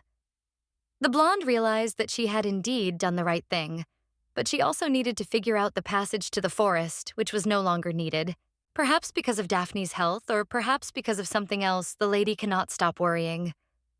Her soul is still somehow uneasy. Her legs still don't work as they should. Because of what's happening, the beauty doesn't want to contact the outside world, and her home is very far away. The family tried many medications and other methods, but in the end, nothing worked. All that remains is to hope for God and for that guy who promised to help. The next morning, Sherbold was given new clothes that fit him perfectly. He also noticed Daphne's new dress, which was wonderful. It was quite cold, but the moment has finally come when you can switch to summer clothes, which fit perfectly. Rara is gradually getting used to his new home. He even started learning to write with his new sister. The boy turned out to be quite capable, so everything worked out as well as possible. He helps Lennox and learns to cook with Ricardo. The blonde is glad that her friends' relationships with everyone have started to improve. Lately, everything has been going as well as possible. The young man interrupts the train of thought by saying that he has found the right gift for the girl. She opens the envelope, noticing that inside are a scarf and mittens. The boy did it himself, but he is not happy that he was too late. He wanted to give the set earlier, but there were problems with knitting. Lennox helped, and even if they were doing alchemy, he would finish his gift. This is what was done secretly in prison. The items turned out to be of uneven length and strange knitting, and considering that winter is over, there is no point in them. However, the lady thanks for the gift. It is cold in the evenings, so the set can be worn then. Rara compliments the color, which suits her, but they are interrupted again as a tall man with blonde hair bursts into the room. The man says he has no intention of harming anyone, but instead rejoices in the fact that he finally got to see Daphne. This young man is the girl's father. He smiles, although in reality this cannot be true. The beauty is deeply surprised because she does not understand how this is possible. Finally managed to meet his daughter. The blonde starts crying even more than before, trying to say something else, even if nothing comes out. The guy's eyes are as golden as the heroine's. He doesn't understand how someone can say such cruel words to him. In this country, this color is mostly characteristic of the nobility. This means that this person is definitely a nobleman, but it is not clear exactly what his name is. It would be better if it was just a coincidence, although she bursts in at the most opportune moment. She throws the door open furiously. The face is distorted with anger that is difficult to contain, while the girl loudly screams Axelius's name. He came without an invitation. Noticing Claire, the guy starts crying again, even though he had just calmed down.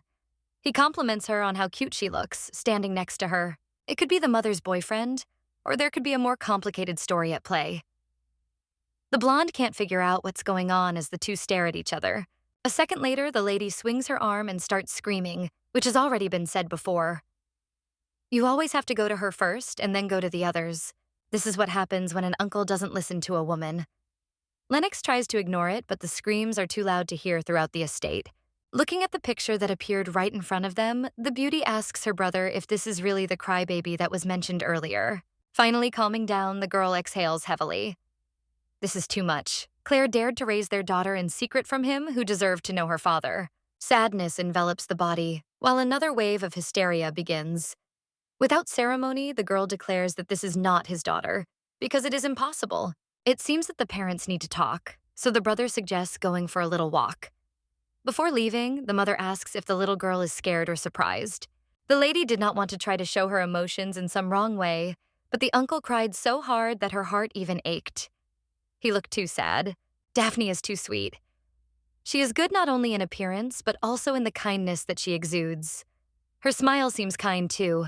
5 or 6 years ago, before leaving for the outskirts, the young man spent one night with Claire. That's why it seemed that this could be his child. Commoners do not have a golden color like the girls. Most likely this is his child, but for some reason Chloe insists that the father is another man. Several minutes pass in complete silence. The hero is not going to ask about all the details, since it is obvious that his beloved does not want to talk about this topic. The man was definitely not called for nothing. It probably has something to do with Daphne's legs, since she sits in a wheelchair almost all the time. The girl injured her legs in an accident, and even Lennox and Ricardo were unable to fully cope with the problem that happened. In this empire, or rather, in the entire continent, these two are the best in alchemy magic. They had to do something in this situation and help. Chloe tried a lot of different options, but in the end, nothing happened. Although they hesitated for a while, since it is better to hide the girl, but then they started working. Axelius was called because the last option was to heal in the temple. That's where it might be possible to do something, and even if it didn't work, it couldn't get any worse. She doesn't want to think about the worst. Claire hopes that it will turn out that Daphne will eventually get back on her feet and grow up as a healthy child with a future. By taking the girl's hand in his palm, the man promises that he will do everything possible. He can be trusted because nothing bad will happen. Axelius smiles, trying to stop the tears from flowing from the lady's eyes. For the sake of a loved one, everyone is ready to do anything. A meeting was scheduled for a week later. There, they would try to cure the beauty's legs, and then perhaps everything would really work out as it should. The girl is being packed for the meeting so that they won't be late. She asks Lennox if he will go with them, but he shakes his head. The paladin will take him. The door opens. The lady sits in anticipation, having no idea who exactly is coming to take her away. She can only be happy about how things will turn out.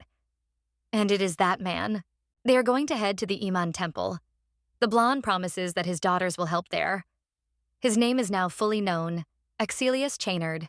That crybaby turned out to be a rather high-ranking person. Most likely, the young man noticed the genuine surprise on the young lady's face, so she decides to pull herself together. Before leaving, her brother asks if Daphne is going to take with her. As usual, the scarf and gloves she has grown to love. Gloves should be worn until it gets warmer, and the scarf is used as a blanket. The girl would really like to go with her friend just as much as he wants to go himself.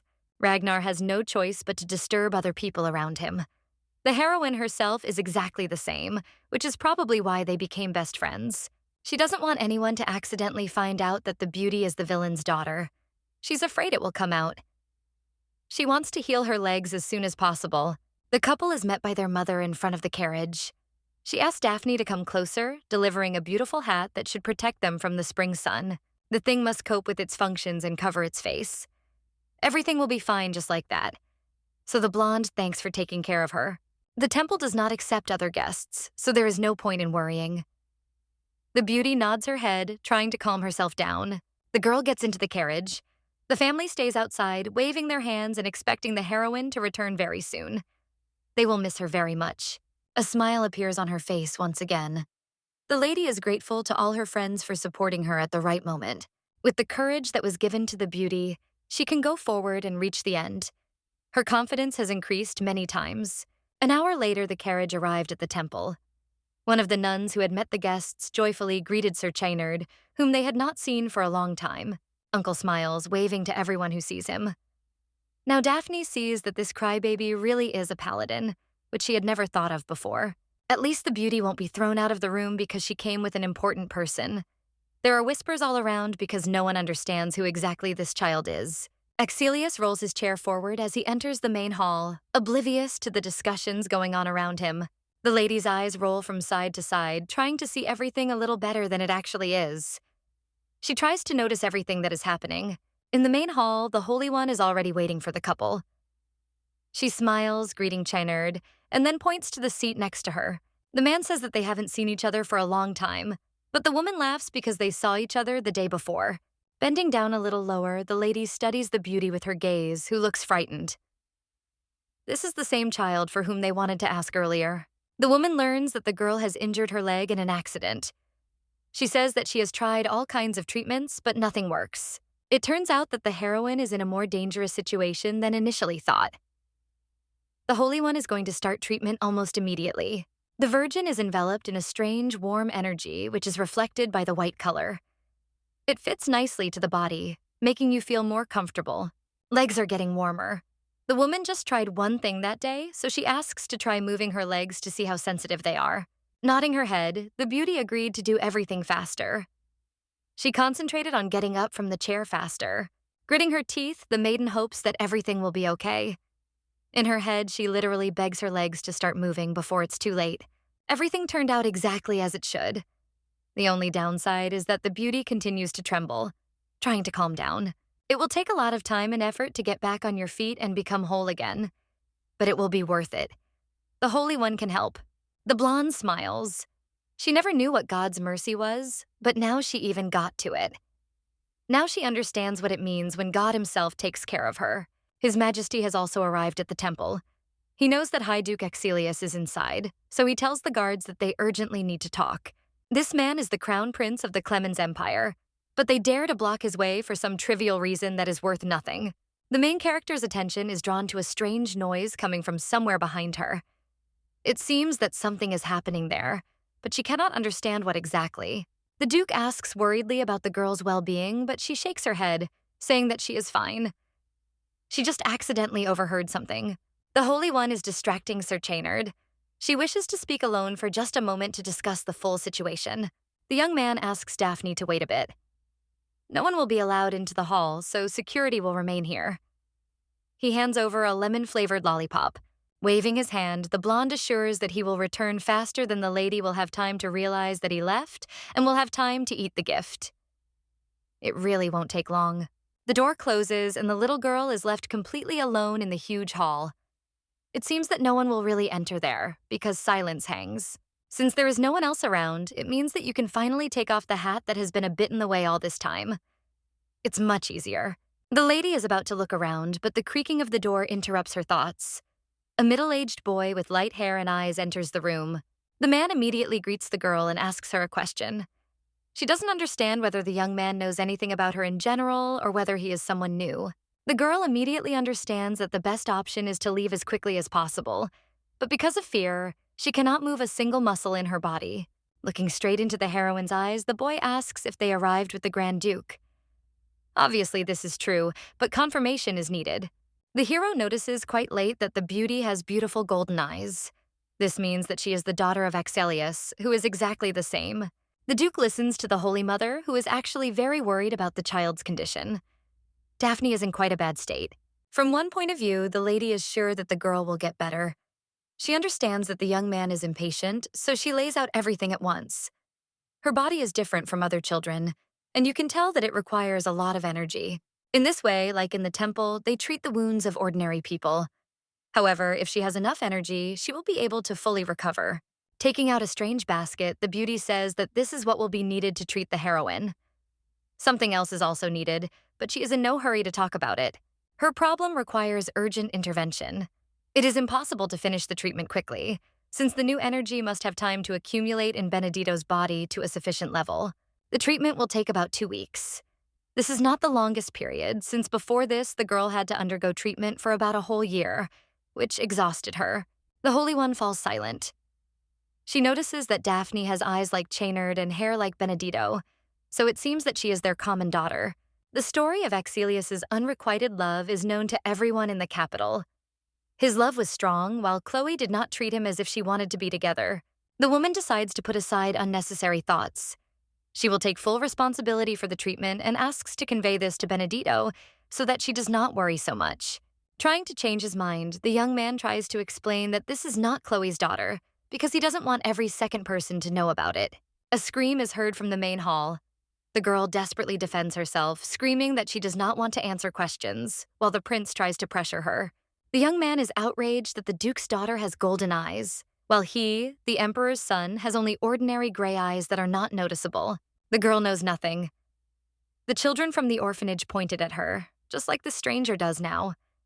She was constantly reproached for everything. The duke steps forward, blocking the heroine's view. He asks His Majesty why he has arrived at the temple in such an unexpected order. The eyes reflect complete awareness. The beauty did not even think that this was the prince she already knew. The boy really seems unrecognizable. Finally, the maiden also remembered the story and the details of the description of this character's appearance. He was born with a normal eye color, and now it bothers him. This man is also the fiancé of the main character from the second part of the novel. Now he asks if there is a place in the empire where he is forbidden to go.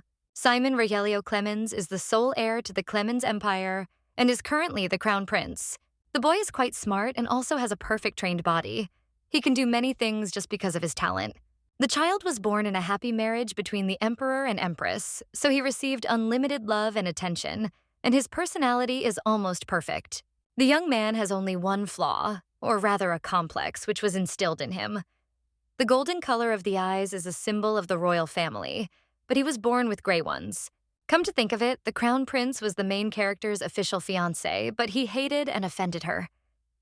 Most likely, there was a reason for that too. All this because Maria inherited golden eyes from the duke, who himself had them. She irritated him greatly, although she did nothing. The girl understands what is in Simon's soul, but she will never forgive ignorance towards herself. Everyone is interested in why the young man came. Axelius frowns. He is no longer in a good mood because Daphne was scared. People go to the temple to pray. That's not the reason used here. As it turns out, the prince heard that the Grand Duke had forbidden everyone to enter the premises, so he arrived immediately after the guard's announcement. The young man heard that the Duke was keeping an eye on how things were going in this temple. After his death, Axelius would become the devouring heir. The blonde does not understand the meaning of the hero's sudden return. To all this, there are many questions about why the others were forbidden to enter the temple. The man was angry. He had clearly told his brother that he had no claim to the throne, so he could not try to take the place of his nephew, who had already been prepared. It is not clear what exactly made the boy so angry, but it does not matter anymore. The hero asks for the last time, but it is time for him to go back. The story about the temple is even simpler. The child needs treatment, so he turned there for help. She is not his daughter, which is of course impossible. They look so similar, but they actually have nothing in common. The hair color is slightly different, but it's a shade lighter. It matches the girl's mother, Benedito, so there are no questions. The hero asks not to invent anything unnecessary. He doesn't want other people to draw new pictures in their heads because the beauty is just his friend's daughter. Even the most holy one thought that the heroine was Chaynard's daughter. The fact that her life is constantly interfered with, not allowing her to properly rest from the attention, is starting to get annoying. Looking into her uncle's eyes, the girl asks him to take her home. She is quite worried, but it is not scary because all the fuss was started by her nephew, who is still little. The girl does look tired, so the Duke asks His Highness to go and rest, as he is not in the best shape yet. They will be home soon. The surprise never goes away. It seemed to the heroine that the prince would not let her go. Obviously, the look and eyes made the man worry and get angry even more. The Empress knocks to enter her son's chambers. She wants to remind him that the bride-to-be, who will become the new ruler, will be presented that same day. The young man apologizes for forgetting. Today he looks stranger and calmer. It seems that something is bothering him, but he does not want to talk about it. The mother is about to ask what happened, but they can't keep the guests waiting any longer. The story will be heard a little later, right after the meeting. Initially, it was planned to hold a preliminary election of the crown prince, but the young man will meet with guests without any events. The hero freezes. He does not understand why there is no election in the Empire, and immediately thinks that it is because he was born with gray eyes. As the boy walks down the hallway, he hears his mother lamenting that he has inherited her eye color, which does not symbolize royalty. The only thing that can be said to cheer up the young man is that the eyes of the princess who is already waiting for him are golden in color, which is beautiful. Maria is a half-blood, but there is nothing to be done about it. Simon has to accept it because he has no other choice. The boy still doesn't understand what needs to be done and is skeptical about everything. He doesn't understand why he has to make up for something that wasn't even given to him in the first place. The prince must decide something and choose for himself what he is going to do in the future. But it turns out that nothing depends on him, and this is frightening. If the young man doesn't have golden eyes, then there really is no other way out, and there's no point in looking for it. Because there's no point in it. A girl with dark hair and wonderful eyes stands up from her seat. She comes closer, saying that she is glad to meet His Majesty after so much waiting. The boy nods his head, saying that he is also pleased to meet her. He does not know what to say, so he remains silent. The girl does have distinctive eyes, which he failed to inherit. The color is the same for all the aristocrats, but for some reason it seems that the lady in the temple has much more beautiful ones. They seem to glow with kindness. Chloe, upon arriving home, looks at the mountains of purchases. They were brought with them by her uncle and daughter, who managed to pop into many shops upon their return. They look more like customers with greedy hands than visitors. Seeing Daphne's happy face, the young man simply could not stop or refuse. The girl is silent, but she understands that she herself said that she does not need anything. It was purely the hero's initiative, who decided to make the day the best. However, this day was memorable. After they had walked to all the places they wanted, the man asked if his niece had fun while they were walking. It's normal to want your child to have only the best memories of their childhood. If there's a way to do it right, you should do it. People in the shops on the main square offered to buy a gift for the father's daughter. From the outside, Axelius really does look like a family man who is a parent. The little girl is not too happy with how everyone around her reacts, but she understands that there is no point in being angry. Sometimes the lady thinks about what would happen if she had a real dad. Upon arriving home, Rara was the first to greet the girl almost at the door. He smiles, asking where his friend had been for so long. She promised to return soon. The heroine quickly explains where exactly she disappeared to, but then remembers the fact that she even brought a gift to a friend because she understood that it was important. The young man must like it, so the beauty hands over a beautiful box. It turns out to contain a lot of different chocolates, which cause children's delight. After receiving the gift, the boy's mood noticeably improved. As soon as everyone learned that the leg could be cured, they breathed a sigh of relief. Uncle Axelius now visits the family whenever he has free time. He tells interesting stories every time. It's nice to just sit still and listen to what you like, but at some point the maiden gets sad. She would like to run with Ragnar. The man tries his best not to let the lady get bored. From the latest stories, he tells about a trip to the outskirts to help his brother. All of this was not in the original book, so listening became twice as interesting. The girl is happy about this turn of events. The young man continues his story. They found themselves in a huge dungeon, completely covered in water. For a moment, the hero was even a little scared. Ragnar blinks his eyes in surprise. It is obvious that he knows nothing. The heroine is different in that she knows such details. Unlike the hero himself, one day a dungeon appeared and dried up the surrounding land. It is a scary place where monsters attack people. Horrible traps seem innocent, but they are worth fearing. Sherbold shrinks. It's unclear how Uncle wasn't scared, because in his place he would have wanted to run away long ago, preferably as far away as possible. If you overcome all the traps and survive, the cave will disappear. People can only be happy after everything ends. As a knight of the temple, Chainard is obliged to take care of the people of the Empire first. The girl would like such a good man to be the emperor. If reality had been different from what it was at that time, and Axelius had learned about the circumstances of the heroine's mother, then perhaps the story would have turned out a little differently. The little girl doesn't even know where Freyne is buried. I'd like to think that her grave is somewhere in a warm meadow that is pleasant to look at. The girl no longer knows what to think about, but she wants to escape from her thoughts. Her mother certainly did not deserve to be treated badly, and her motives still seem strange. That is why the beauty wants to become the new head of the Benedito clan.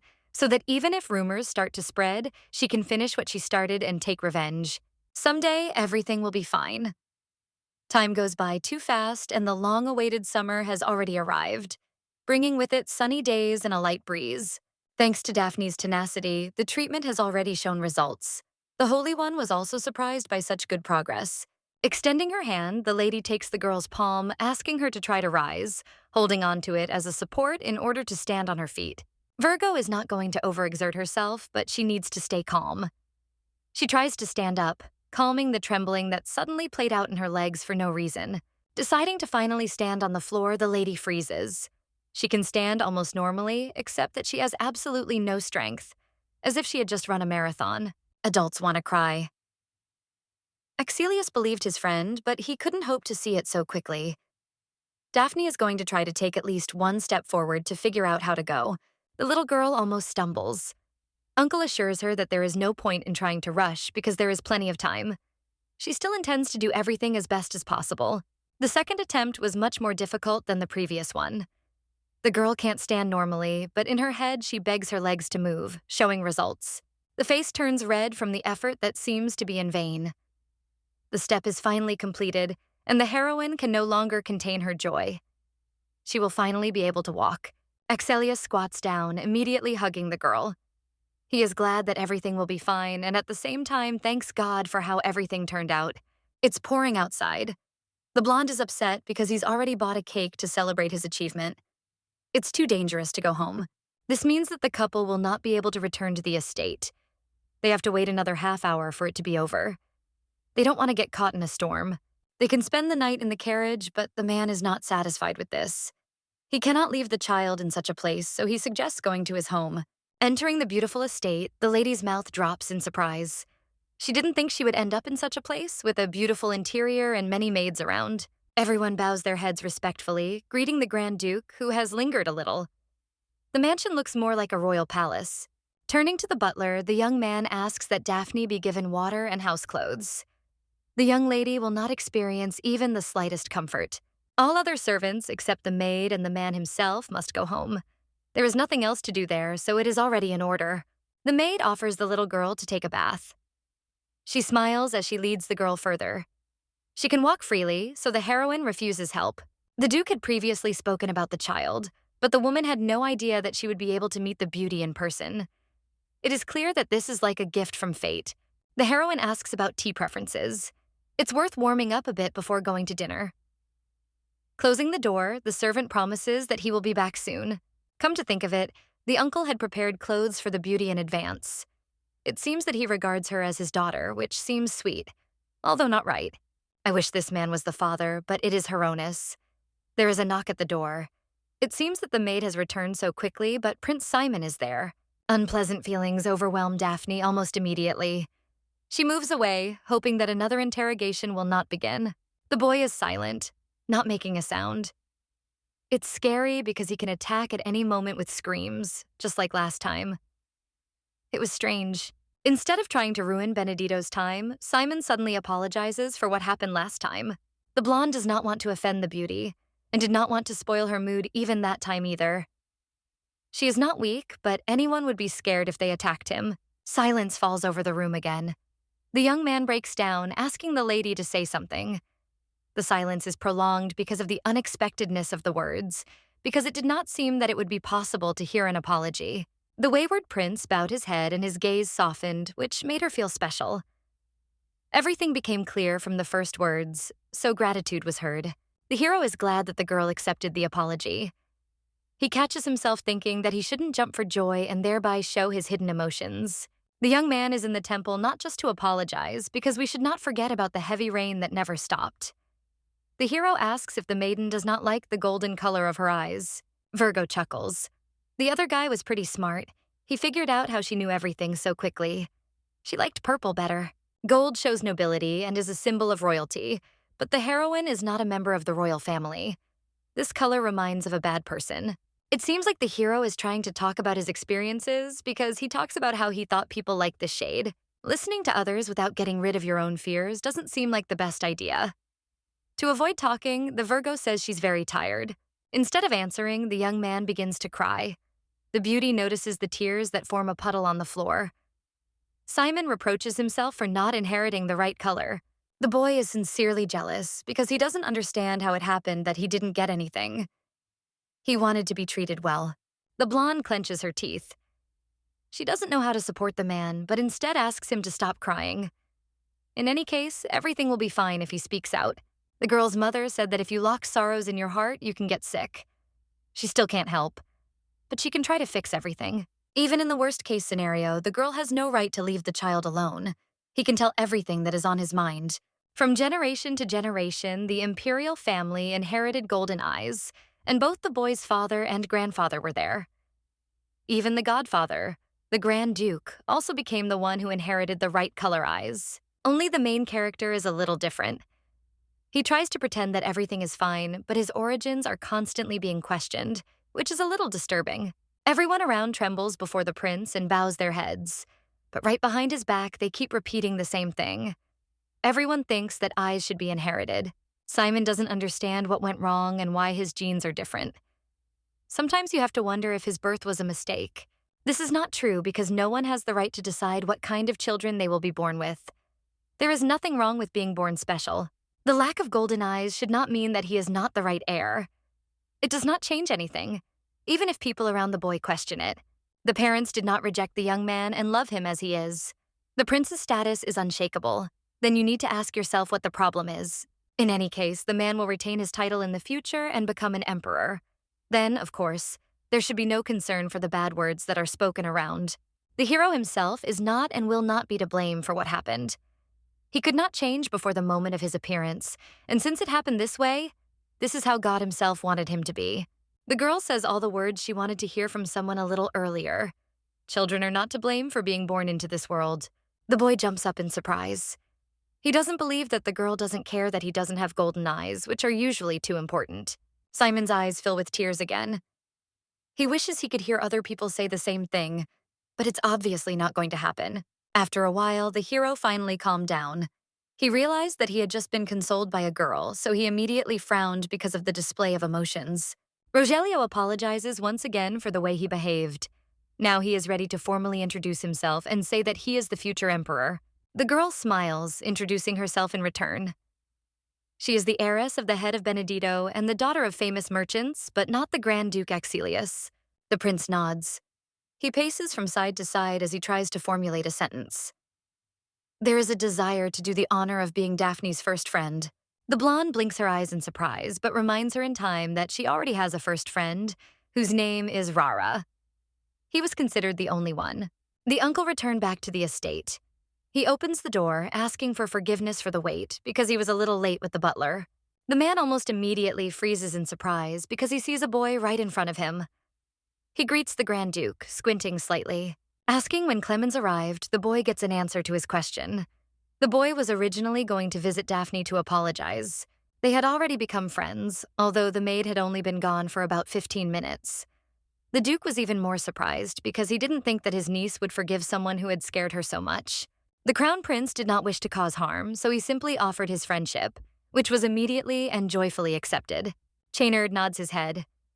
He promises that they will discuss everything later and approaches the girl.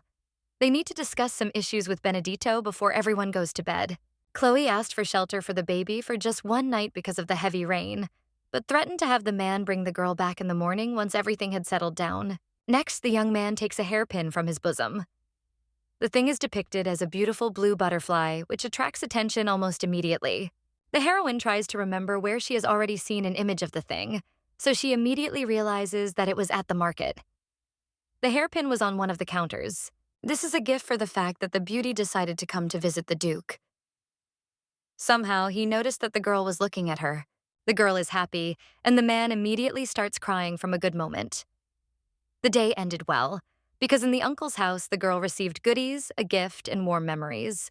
It was time to sleep. The blonde almost instantly passed out, realizing that it was time to rest. The butler informs the Duke that he has seen off the Crown Prince. He is also going to rest, but wants to convey important information. The man realized that there was someone who had said something stupid to Simon. He began to worry more and cry, and for now the suspicions fall on only one person. This man is Duke Heronis. He did not introduce himself when he brainwashed the boy, but the boy remembered everything he was told for quite a long time. Axelius sighs, clutching his head. He would like the little boy to get involved in adult affairs, but apparently the aristocrat himself left him no other choice. The child bears a huge responsibility. Since childhood, he worries about his eye color, and it is not surprising that with age, the topic becomes more sensitive. The adults have gone completely mad with power. They are just playing with little Simon, even though he hasn't done anything wrong and was born into an imperial family. The Duke can be given a warning. As soon as the man returns to the capital, he will most likely immediately start talking about this topic. This cannot be left so simply. The aristocrat will feel unpunished and will again try to spoil the young man's mood. The weather has been wonderful since the morning. The girl went for a walk with her maid and smiles, seeing a whole bunch of flowers and a beautiful sun in front of her. The lady is about to leave for home. She is handed a box of cookies, which were personally baked by the chef. The maid compliments the hairpin. The lady timidly says, "Thank you," and hears the same in response. The servants expect the little girl to visit them soon, and they set out on their journey. After some time, the carriage arrived at Benedito's estate. The uncle sang the girl a lullaby, so she wasn't scared. He has a nephew, and that's how he learned it. Rara was a little late to meet his friend, but he hurried as best he could. Running to the carriage, he catches his breath, because he had slept little. The boy is also a crybaby, because as soon as he returned, he began to sob, because he is afraid that his friend will not return. And then he will be left alone again. Chloe thanks the man for helping the girl. In any case, they can't be together because the traders always come and go quickly. If this is fate, then nothing can be changed, but the guy freezes and then asks to go on some trip together when there is such an opportunity. The beauty promises to check her plans to know when they can implement it. The Duke's face shows undisguised joy. The hairpin in her hair also attracts attention. The couple, as usual, starts arguing because the girl is denied the joy of being a mother. In the summer, the uncle invited the beauty's mother on a date. He made sure that the entrance to the temple was closed so they could go there together. The woman almost agrees, but no. She can't leave Ragnar alone and is too worried about his condition alone. This is the only stumbling block. They can all go together. Rara is afraid of other people, but she can wear glasses and a hat anyway. It's up to him because forcing yourself is not worth it anyway. The brunette has the right to go and have some fun. If something bad happens, Daphne will make sure that the offender immediately regrets it. In that case, the young man agrees. He puts on his glasses and goes with the others to the temple. Upon arrival, there is no limit to his admiration because the beauty is truly indescribable. Going together was a good idea. It was time for Daphne to go to treatment, so, taking the boy in his arms, the Duke suggested that they go wait somewhere else. The mother takes the girl to the main room. Before entering, the woman wants to hear about the physical condition one more time. Nothing will change if she hears it one more time. When it comes to health, all mothers worry. Benedito never received this kind of attention from her biological parents. Another healing session is over. The magic dissipates, and the Most Holy One steps away, accepting thanks from Chloe. The woman squats down, saying she has something to discuss with the saint. While she's gone, the little girl can find Axel and Ragnar. After the treatment, I wanted to try walking. Practice is a good thing, so it is best to do this at home. The heroine will try her best. Shouts come from behind the door. The first ones heard are Simon, who declares that he is officially friends with Daphne, and Raru, who shouts that he has never heard of him. The girl's first friend is generally a female. The guy is not going to give in, so he continues to quarrel to get his point across. Urging the couple to stop their commotion, the blonde says that she is friends with both of them. In that case, they are obliged to become friends too, even if it will be a little difficult. The little girl holds out her hands and asks to shake them in honor of reconciliation. In response, she only receives a snort, while the boys turn away in different directions. The two did not say a single word to each other while the legs were being treated. Each pulled the girl towards themselves, saying that they would play with them. Daphne promised both of them that they would go for a walk, so this does not make the current situation any easier. They cannot share their friend and her time. There is nothing left to do but try to reach her uncle. Her ears and arms are already hurting from these children, pulling her in different directions. She just wants peace. The girl really needs a break, so Axel is going to leave with her. The overly active children are left alone in the main hall to fight with their eyes. The couple doesn't even know where they are heading, but they already rush forward as the first, telling each other that they will be the first. The library where the beauty arrived is a quiet place. From now on, both are obliged to remain silent and not interfere with the girl enjoying the surroundings. The heroine likes people who behave calmly even in such a situation. The boys promise that they will be the quietest, even if it is difficult. Half an hour later, the girl turns her gaze to her friends. It seems that they have finally calmed down. This, of course, cannot but please, given how the situation has developed. Daphne decided to read until her mother came to take them home. The book she chose came to hand purely by chance. The beauty noticed a beautiful butterfly on the cover. The heroine herself does not understand how it happened that she began to love butterflies. Perhaps it began from the moment when she was helped in the forest. The butterfly flew away and they never met again, but the maiden hopes that he is living well. The moment still brings a rush of warmth to her heart. The librarian said it was a children's book, but it spoke of the beginning, when God loved all living things. He decided to bless the world with the gift of birth, but every life had to die. Death is always near, and only after it can you meet the Savior. The girl is indignant in her soul that she must endure torment before that. I want to understand what exactly is said in this book, but there is nothing written on the last page. It was simply torn out by another person. The little girl wants to ask her friends for their opinion and ask them to look at how the page is torn out, but she notices that each of them has fallen asleep trying to learn wisdom. The uncle mentions Daphne again. He wants to know who the girl's father is, but the woman is in no hurry to say anything, under any circumstances.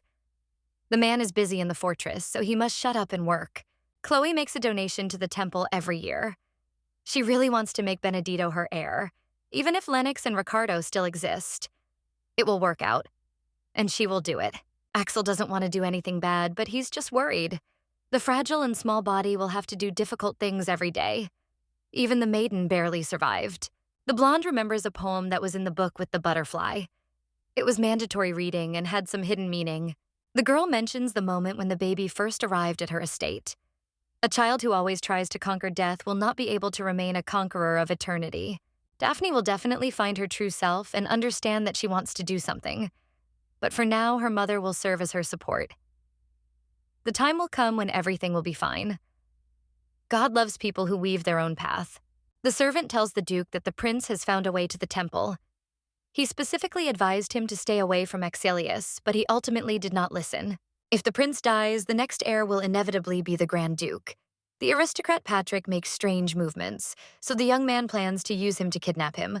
It is impossible to believe that the imperial family has started a game that is evil. A man wants to marry the Duke's daughter when he himself has not become a good match. Marriage will help strengthen influence. The conversation with the butler is interrupted by a little girl who bursts through the door. She smiles, saying that she missed her father. Maria asks permission to come in for a while. She doesn't want to disturb the work, but it's impossible, so her father calls the girl closer to him. The girl made a beautiful wreath of wildflowers for her father. He is truly a happy man, because such a gift from his daughter is very important. Julius comes in to get the baby. She reminds the child that she must not interfere with the Duke's work, lest they suffer losses, and looks a little irritated. The brunette runs to her mother and then hugs her around the waist. The heroine immediately blossoms into a smile, because her daughter is so sweet that you can't stay angry with her for too long. The woman apologizes to her husband for distracting him from his work, but he just nods his head. The family can't do much damage as such. As soon as the door closes, the man removes the wreath from his head. It is unthinkable to give the pretty Mary to some impudent fellow who was born into a royal family. Viscount Patrick is known to hate the emperor because of the slave trade. His fortune was cut in half and his wife left him. The man only dreams of revenge. He needs to spread rumors and pass on information. Then the Viscount will be able to arrange the kidnapping of the prince in the temple. Then they could take the opportunity to rescue the young boy. It would be good to blame Chaynard, but that would require credible rumors. That would separate Simon and the Duke. If the Knights of Heronis save the future emperor, he will listen to the man more than to the great Axelius. No one can ignore their savior. It's too hot outside. The girl doesn't really like summer, only because the weather doesn't make her want to go out. She waves her hand to bring in a little breeze. The boys run around shouting about who won and who lost. This is nothing new because it has happened before. The friends are not tired at all because the games bring them joy. It is clear that they would like to join, but the heroine does not risk it given her precarious condition. Uncle Crybaby cleared a space on the playground, and that's how the area near the temple became a playground. Simon can often play with the others. The crown prince shouldn't be running around wherever he wants, but the imperial palace is too boring. Everyone is busy, and no one needs his son because he's just getting in the way. The servants in the castle grovel, but they continue to say nasty things behind his back. The young man has already realized that they don't want to play with him, so he runs away every time. Ragnar said that the boy's eyes are beautiful because Daphne thinks so too. They are friends, and since it is true, the hero asks to say it out loud. The lady is a little nervous. She doesn't know if she is allowed to be familiar with the prince, but since she can't say anything, the young man allows her to talk about it later. Rara became a new subject of indignation for the future emperor. He noticed that his friend always wore dark glasses and said that he had poor eyesight. The friends get along for a few moments, but then they go back to what they were doing before. The girl's hat flies off her head, and she watches it gradually fly away and fall to the ground.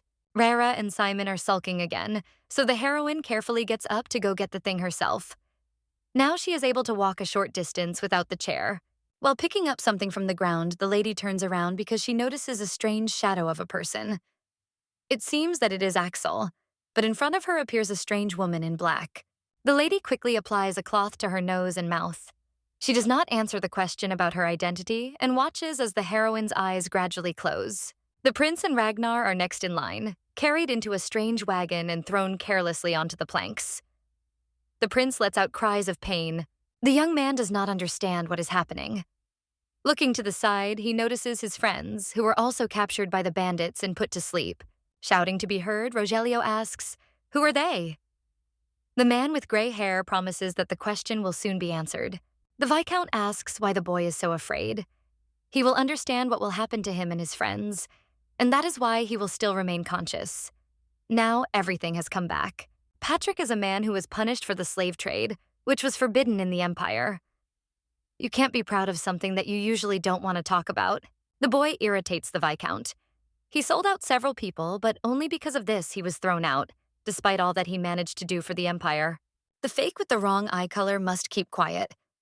The man reminds about the fact that the prince's friends are here because of him. The father is also to blame because he interfered with Patrick. Before setting off, the boy is also put to sleep. He is not allowed to try to escape or save his friends. It started raining outside. Simon can still feel the tips of his fingers because he was prepared for poisoning since childhood, adding small amounts of poison to his food. The blonde still can't understand how the hero knew that Clemens would be in the temple. Perhaps someone from the palace reported him. The young man wants to know where they are going, but nothing can be seen from the cart. There are about 5 kidnappers, but where they are going, there will be more. You need to think about how to protect your friends. They have done nothing wrong and do not deserve to be taken to an unknown place and tortured. If Simon fails, it will all be over. A female voice calls the boy, saying that they have not slept for a long time. Just as she was about to speak, the lady suddenly says that the carriage has arrived at its destination. They will talk later, but for now the kidnappers want to move the bodies. Everything seems to be in order. The children must be alive, at least until nightfall, and then we will see when the main customer arrives. The servant offers to look after them, but the man refuses. There is a prince among them, but 2 may burst into tears when they wake up, as they are small. Apparently the Viscount had finally left. He walked up the stairs and the children woke up almost immediately, looking around. The poison has a very weak effect on Daphne, so she woke up quite quickly, and Ragnar is completely impossible to put to sleep. They were lucky. The boy starts apologizing for being kidnapped. In fact, it's everyone's fault, because he came to play with his friends in the temple on the meadow. They can get out. Rara breaks the ropes, telling Simon to cheer up and ignoring his surprised expression. Judging by the slope of the stairs, they are underground. It is unlikely that they will be able to open the door, because they do not have the keys for this. While the couple were discussing their escape plan, the brunette quickly climbed onto the top beam. He laughs when asked how he managed it. There's a passage up there. There's no point in worrying about what happened, because they'll definitely get out without getting hurt. The bad people who kidnapped Simon will be punished. Climbing up, the girl points forward because she sees a faint light. Usually the windows are connected to the sewer, and this is a good option to get out. The blonde should get ready because she will have to crawl. Daphne still hasn't recovered, but it's better to have pain in her legs than to die in a place like this. Whatever happens, the young man won't let his friend die. The friends reached one of the rooms. There was a lot of blood and strange objects everywhere, so it was obvious that slaves were being tortured there. It seemed that the young man was starting to feel unwell. Rara's face has turned pale, and the prince himself doesn't look very well. Even the heroine herself feels bad about this picture, but she promises to hold their hands. Diva recalls her uncle's words. He was talking about a festival that will take place in the fall, and for which they have been preparing for several days.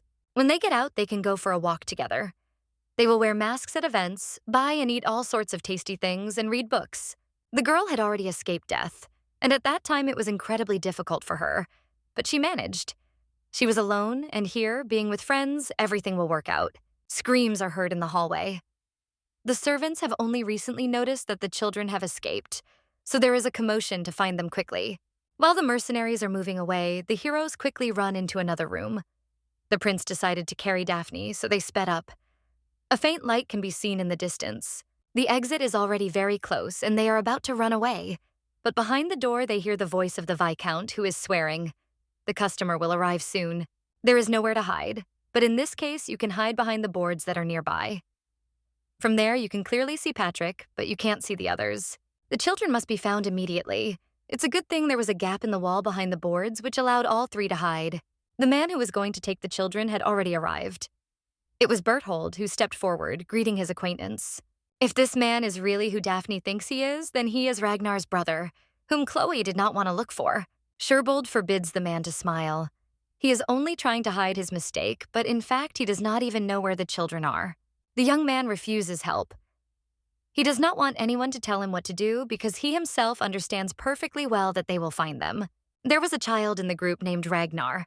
The man offered information in exchange for the boy. He was euthanized as planned. The Viscount remembers how the young man asked to wait until night, and that is why he did not kill the prince, although he really wanted to.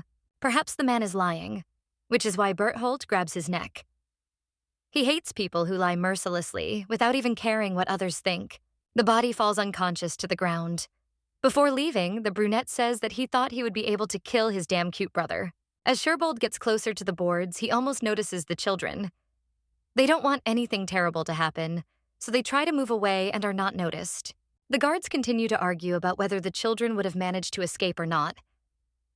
Berthold himself knows that Ragnar is quick and has not been here for a long time. Breathing a sigh of relief, the friends are glad that the worst threat is behind them. The lead mercenary orders the others to be silent. He leans against the boards but feels something, so he moves them away, noticing the boys. Simon holds out his blade, ordering them to stay back. The hero surrounded himself with other children so as not to get injured himself. Ragnar asks his friend to put down his weapon because it could be dangerous. Snatching the thing from his hands, the boy rushes at the mercenary. He swings the weapon, twisting his legs around his neck. Rara orders his friends to run away quickly. He is confident that he can handle this on his own because he has fought before. The young man is thrown back, torn from the killer's hair. He hits his head, hearing the promise of being sent to the torture chamber when the customer arrives. Sherbold is unharmed, but his glasses have fallen to the ground. He clutches his face in horror, realizing what he's gotten himself into, trying to fix it. The prince notices that his friend has pupils like a reptile, and he sees something like that for the first time. Even ordinary eyes don't compare. The hero continues to examine his face, but the lady can't stand it any longer and screams at him louder. The sound of people stamping their feet can be heard in the distance, but no one seems to care. Even if Rara and Simon are completely different, it doesn't mean that anything will change. They have to get out together and avoid death. A man appears behind them, laughing evilly. The boys should have run while they had the chance instead of talking. It seems that the end has come, but Sherbold comes to the rescue. He grabs a knife, rushing forward at the criminal who was about to attack. The young man asks his friends to run away. He will be able to do everything necessary on his own and run away as far as possible. He thanks the girl for bringing him to his senses. Simon will take care of Daphne, but it's not possible yet, since they haven't gotten out yet. Rara is left alone against a bunch of enemies who want to hurt him. In his head, the hero asks his girlfriend for forgiveness for leaving his friend alone, because that's how it should be. They ran to the exit, and all that was left was to open the door. If they escape, it is unclear what will happen to the man who is left all alone and trying to protect himself and others. The young man tells his friend that he will come back. Sherbold looks pretty strong, but that doesn't mean anything. He still has a hard time handling that many adults on his own. The girl gave courage not only to the first friend. Everything will be fine, so you just need to wait until Simon returns Rara. Virgo bows her head. She blames herself for being absolutely useless in such a situation and for not being able to do anything.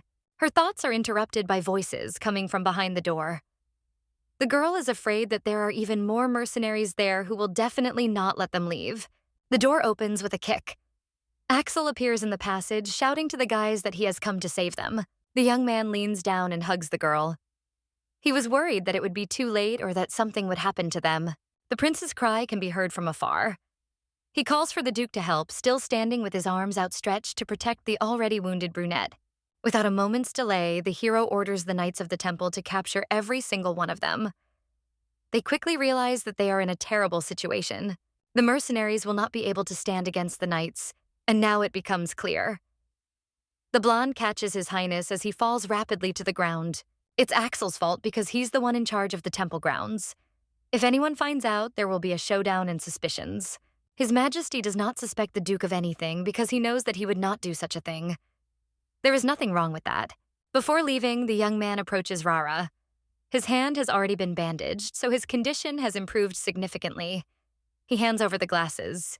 The hero apologizes for talking about glasses over and over again. In fact, he doesn't care about the color of the boy's eyes or pupils. The blonde rushes to meet her friends.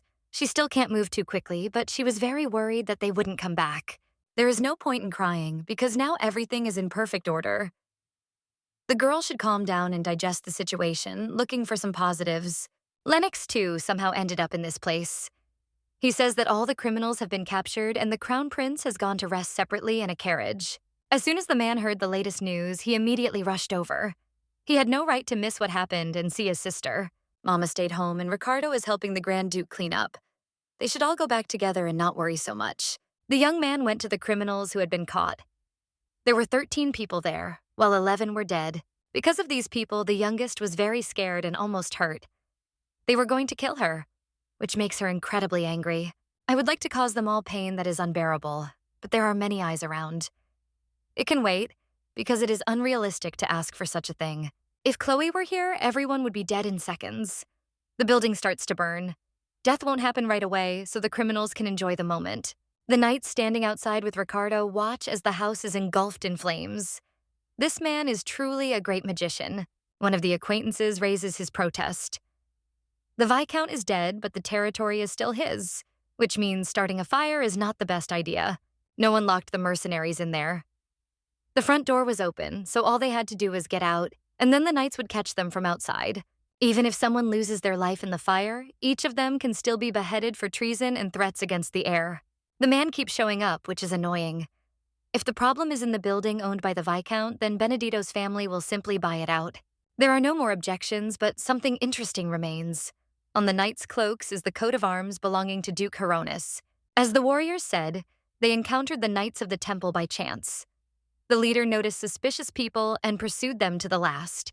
Too suspicious because there are too many coincidences. It is obvious that Patrick was involved in the kidnapping of children, but the prince had no idea who killed him. Perhaps this whole mess has something to do with the Duke, or it could easily have been someone else. The prince and princess are engaged, but Mary has not appeared at the temple. Only a few months have passed. Everything that happened has long since settled down, and the long-awaited autumn has arrived, which will bring the festival with it. The girl is sitting at the table in front of a piece of paper. She is writing to Simon, saying that things are going great. They have already come up with masks for the upcoming event. After that summer night, an article about the kidnapping of the heir appeared in the newspapers, and the security at the temple increased several times. The rest of the attackers were sentenced to death. Uncle said that the emperor paid compensation, but that was nothing. Chloe was furious. She felt that since they were the Benedito family, who had suffered as well, they should at least get an apology. The blonde doesn't want to go into details, so she just says that she's glad they'll see each other at the festival. Afterwards, the mother promised to take the baby with her to work. The letter is finished. The Virgin is about to go for a walk, but someone beats her to it, knocking on the door with his hand. It turns out to be Lennox who wants to talk. It's amazing how Daphne can now walk without any problems. The young man suggests going to the living room to show her the surprise they've prepared. The uncle hands over a box, which is immediately opened. Inside are beautiful masks of different colors. The butler smiles. He colored them exactly as the young lady asked and handed them over as soon as he finished. Simon will be at the event, so it can't be good. Surviving and overcoming all the adversity is the most important thing. On the day of the festival, the couple went to the Empire. The friend never told what kind of mask he would be wearing, thus annoying his friends. The blonde tries to cheer up Rara. Perhaps it's because His Highness wanted to arrange a surprise. Ragnar perked up a bit. He was depressed for a while after the spraying until he got the mask. On the day of the kidnapping, Sherbold saw his older brother, which should have crushed him. The boy's heart is big. She hopes that he will not be hurt. Daphne just wanted to hug the boy, but her older brother put his hand forward, warning them not to cross the line. At that moment, the beauty felt joy and did not suspect that she would meet the daughter of her enemy. Upon arrival at the festival, the couple immediately put on masks. Through them, everything around is clearly visible, although it seemed that this would not happen. Uncle says that the children have good masks, but the prince himself worries about them. He assures that you need to wear one like his. The lion is the symbol of the Clemens Empire. To avoid spoiling the young man's mood even more, the lady says that they both look cool. They have to have fun. The last memories weren't the best, so they should be replaced with happy ones. The Duke leads the children to a stand that contains a variety of sweets and chicken. They must try everything. All candied fruits taste the same, but a second later, the lady takes her words back. A strawberry appears before her. The children begin to gather around Benedito to tell the story of the shop. The strawberries are stored in a magical warehouse. After a while, the assembled group begins to introduce their names one by one and say that they are glad to meet you. There is no point in denying it, because such an event is really a good place to make new friends. Rara and Simon arrive just in time. The new acquaintances offer to play hide and seek, but the prince refuses. Clemens believes that they can have fun on their own. Just the three of them. They don't need other people to help create the atmosphere. The blonde disagrees. She wants to play with everyone, but she knows that someone will have to carry her, because running is still impossible. Another squabble begins. Rara wants to carry the girl on her back, but the heir is taller, so he thinks differently. After a while, everything got better. None of the adults complain about the noise. Ragnar doesn't complain anymore, and they just enjoy the moment. The children are getting ready to have a rest. One of them notices the children from the orphanage just around the corner, who also want to play. These are the same people who bullied Daphne. No one will recognize her, and she will not hide in a dark corner so as not to get it. The girl doesn't really want to get involved with those who hurt her before. They've already started the game, so nothing will work out. Simon turns away in surprise. He thought his girlfriend would agree, but overall he thinks pretty much the same. The friends' conversation is interrupted by a girl in a beautiful dress. She asks for permission to play together. You always have to introduce yourself first. So Maria says her name. I just want to play with people I know. The little girl asks if the beauty can hide herself, because the boy will be uncomfortable. He assures that Daphne will not interfere. Maria shouldn't be interested in what's going on between them. A friend will never become a burden. Rara calms down after the girl explains everything. She tells the brunette that playing hide and seek wasn't the best idea they ever had. The heroine starts apologizing. It's her first time playing with someone, so she asks for forgiveness for saying something wrong. Simon points to the Duke, who looks bored. They're leaving now, even if it's too early. He wants to spend time with his family. The brunette doesn't understand what happened. It seems that it's all because of her, so she asks to play a little more. The girl doesn't understand why her friend is acting like this. It seems he knows this person, and judging by her clothes, the little girl is an aristocrat. The realization comes quickly, but the heroine tries to erase it from her memory. She runs to the Duke, who takes her in his arms. Uncle is not dad, but he remains an honorary candidate for this role. The lady asks if the acquaintance knows Maria. After a pause, the heir says that she is most likely his future bride, who is a descendant of Duke Hronis. The girl really wanted to play with everyone. When her mother saw the girl off to town, she promised that she would have a lot of fun because she was sociable. The boys didn't like the girl.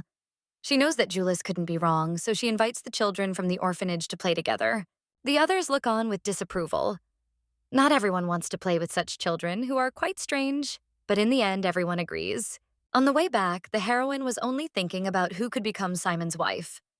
Obviously, it was Maria Hronis. The maiden did not think that they would meet so easily. Ragnar will stay with the beauty, so Clemens will definitely marry. Marie grew up to be a bright woman without flaws. Simon looked at her with love, but hated her passionately. In the future, having discarded the exorcism, he will be able to convey his feelings. I don't want Rara to disappear somewhere.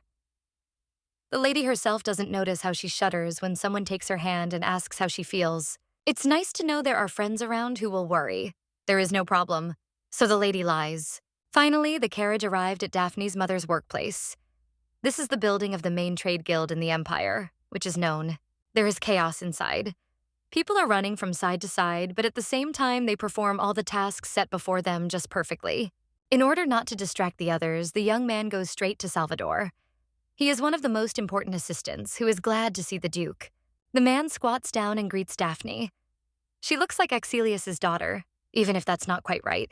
Putting the girl down, he suggests going to Chloe. She's not here, so the building won't be inspected. They drive far and wide through their uncle's territories. They all belong to him alone. As she steps out of the carriage, the lady does not know which hand to accept, and decides to accept both. The mother meets the children and immediately takes the girl in her arms. She asks how the day went and is happy that everything is fine. Next time they go to the main building together. But this time, there is one very important matter in this garden. Under the tree they are standing next to, the mother's memories are hidden. They are buried underground. It was time to dig up the box. It had to happen either sooner or later, so they chose the golden mean. 10 years ago, during the autumn festival, a treasure trove of important things was buried there as a keepsake. Axel and Salvador also left some important things. After 10 minutes, a box appears in the man's hands. The little thing was filled with precious things that hold memories. In the future, it became something more important than everything else. The first thing they do is take out the blade and the sleeping mask. There is also a strange cord there, which is cut off on one side. The things are safe because of magic. When the boy was young, he had trouble sleeping, and a sleep mask helped. The dagger that keeps Chloe alive was a gift from Axelius. The Duke buried the wishing bracelet. It protected the man, but then broke, so it was buried as a memory. The adults discuss their past. Everyone unanimously agrees to leave them alone to think about their past. While the boys were walking, Simon suggested doing the same. The best thing would be to find important things and bury them too. The description of the painting, how it will all be, sounds not bad. The box will be opened the same way in 10 years. Almost immediately, the children began discussing what to put inside and where exactly to bury it. The best option is to go to Daphne. They will let strangers in there since he is a prince and this is not some kind of fortress. The blonde nods in agreement. In that case, they will prepare everything necessary before doing anything. After much thought, Daphne decided that she would write letters for everyone. They would be special and with messages that mattered. Expressing your feelings on paper and passing them on to the future is much easier than it seems. Virgo managed it quite quickly. As soon as friends read the messages, they will immediately become happy because they will remember their adventures. Opening the door of the box, the lady looks at the seal. It was an important thing for the owner of the shelter, and it can also be buried. We arrived at the picnic exactly at the time everything was scheduled. Uncle hadn't slept well, so he fell asleep almost on the go. Everyone around them wants to sleep too, as if the sleepiness is contagious. The couple couldn't sleep because they thought about the walk almost all night. The Duke cried because the children were worried that he hadn't had enough sleep. Sometimes his reaction is a little funny. The man suggests going into the house and sleeping, but he is assured that this is not the best idea. They can stay where they are. 15 minutes later, the blonde fell asleep. He started snoring, so there was no need for a second check.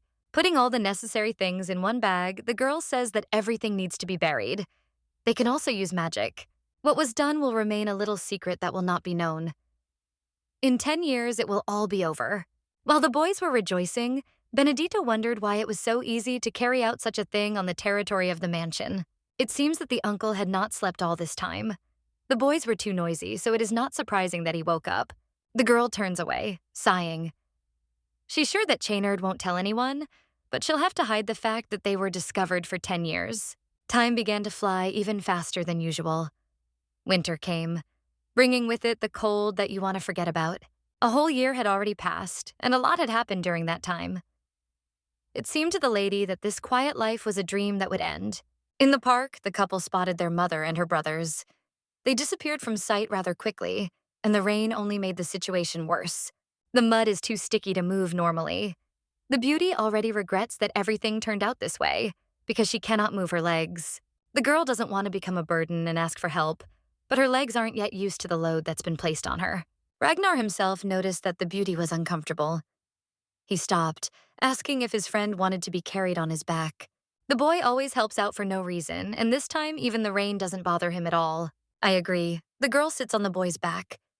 She asks for forgiveness but smiles, making it clear that everything is fine.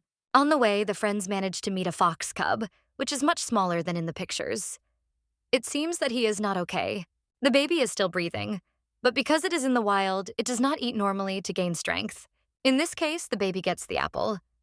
Strangely, the fox liked the treat that was offered to him. Rara left the animal an umbrella and they moved on. Ahead of them, there was a fork that led in different directions. The little fox appeared again, as if from nowhere. All this time, he followed the rescuers, and now he runs to the left. The baby stops only to look at the people who have stopped. He wants them to follow him. The thickets become much denser, but ahead a huge cage appears, around which the whole family has gathered. Mother notices those who have arrived and exclaims in surprise. They were just curious, so they had to follow forward.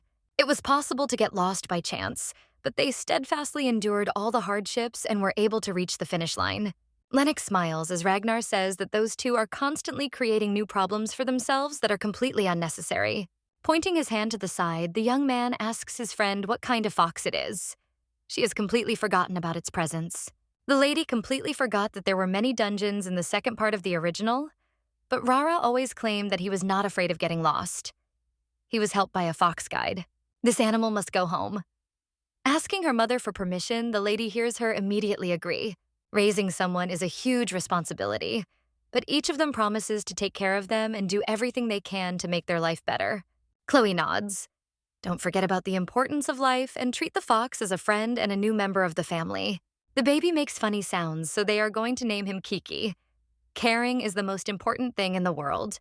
Changing the subject, the blonde points her finger at a cage next to her that looks rather strange. She doesn't understand what it is. This is a dragon prison. There was a legend that a dragon lived many years ago on the mountain, but according to the tale, the forces that attacked the country were punished. Everyone paid for their crimes right in this prison. Chloe reminds that it is better not to go there. Babies love to get into bad things, but that's not what you want to do. Once you enter, you can't leave the cage without the dragon's permission. The doors are open, but then they won't open again. Rara walks forward, reaching out her hand to the bars, which are very close. Ricardo grabs the boy by the arms just in time. The family starts asking if he's okay, but the prison just seems familiar. The feeling of closeness does not leave the young guy, but he has already been scolded for the way he behaves and where he is getting into. Kiki was also afraid of prison, so the lady was determined never to enter it. Soon she would have to disobey the prohibitions. The night, as usual, brought with it many thoughts. The lady cannot believe that tomorrow will be the anniversary of Freyne's death. The girl doesn't even know where the body is, so thinking that her mother knows, she goes to her office asking permission to enter. Stopping right in front of the desk, the beauty fidgets.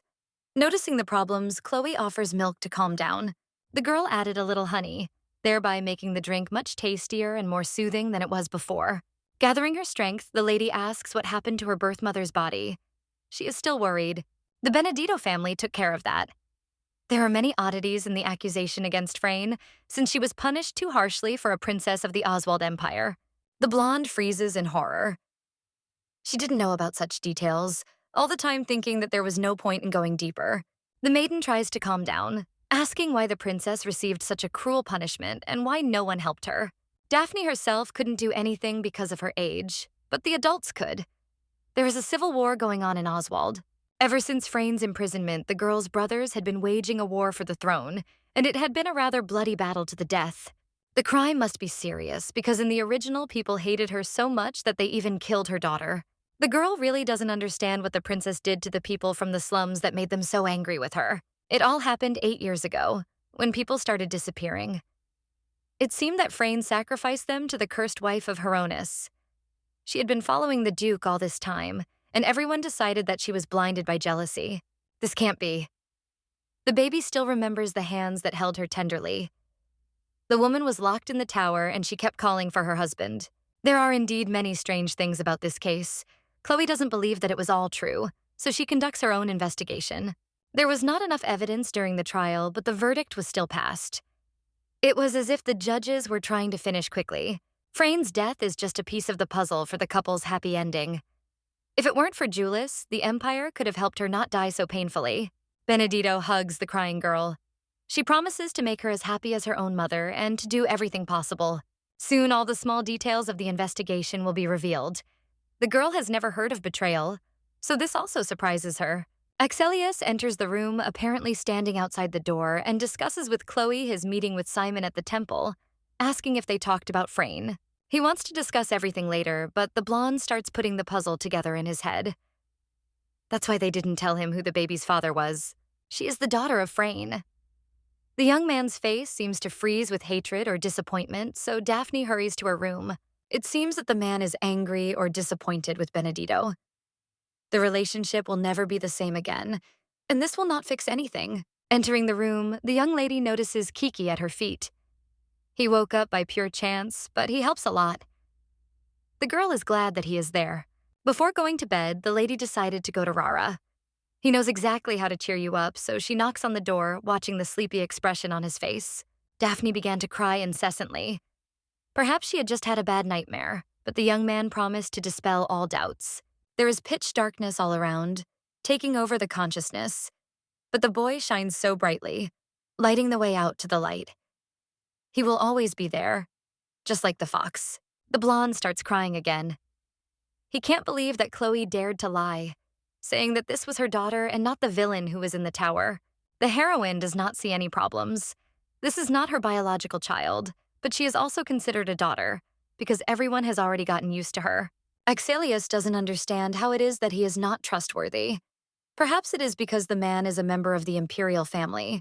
Chaynard has always been proud of his noble origins, but in front of this woman, he feels terribly ashamed. Axel doesn't want to force his love into anything, but simply wants to receive honesty that goes both ways. Starting the story, the lady mentioned that the little girl found her herself. The beatings in the orphanage were too much after. She was simply thrown out into the slums. Those around her could not leave the baby alone, and that is why she lived in terrible conditions that are not suitable for a child.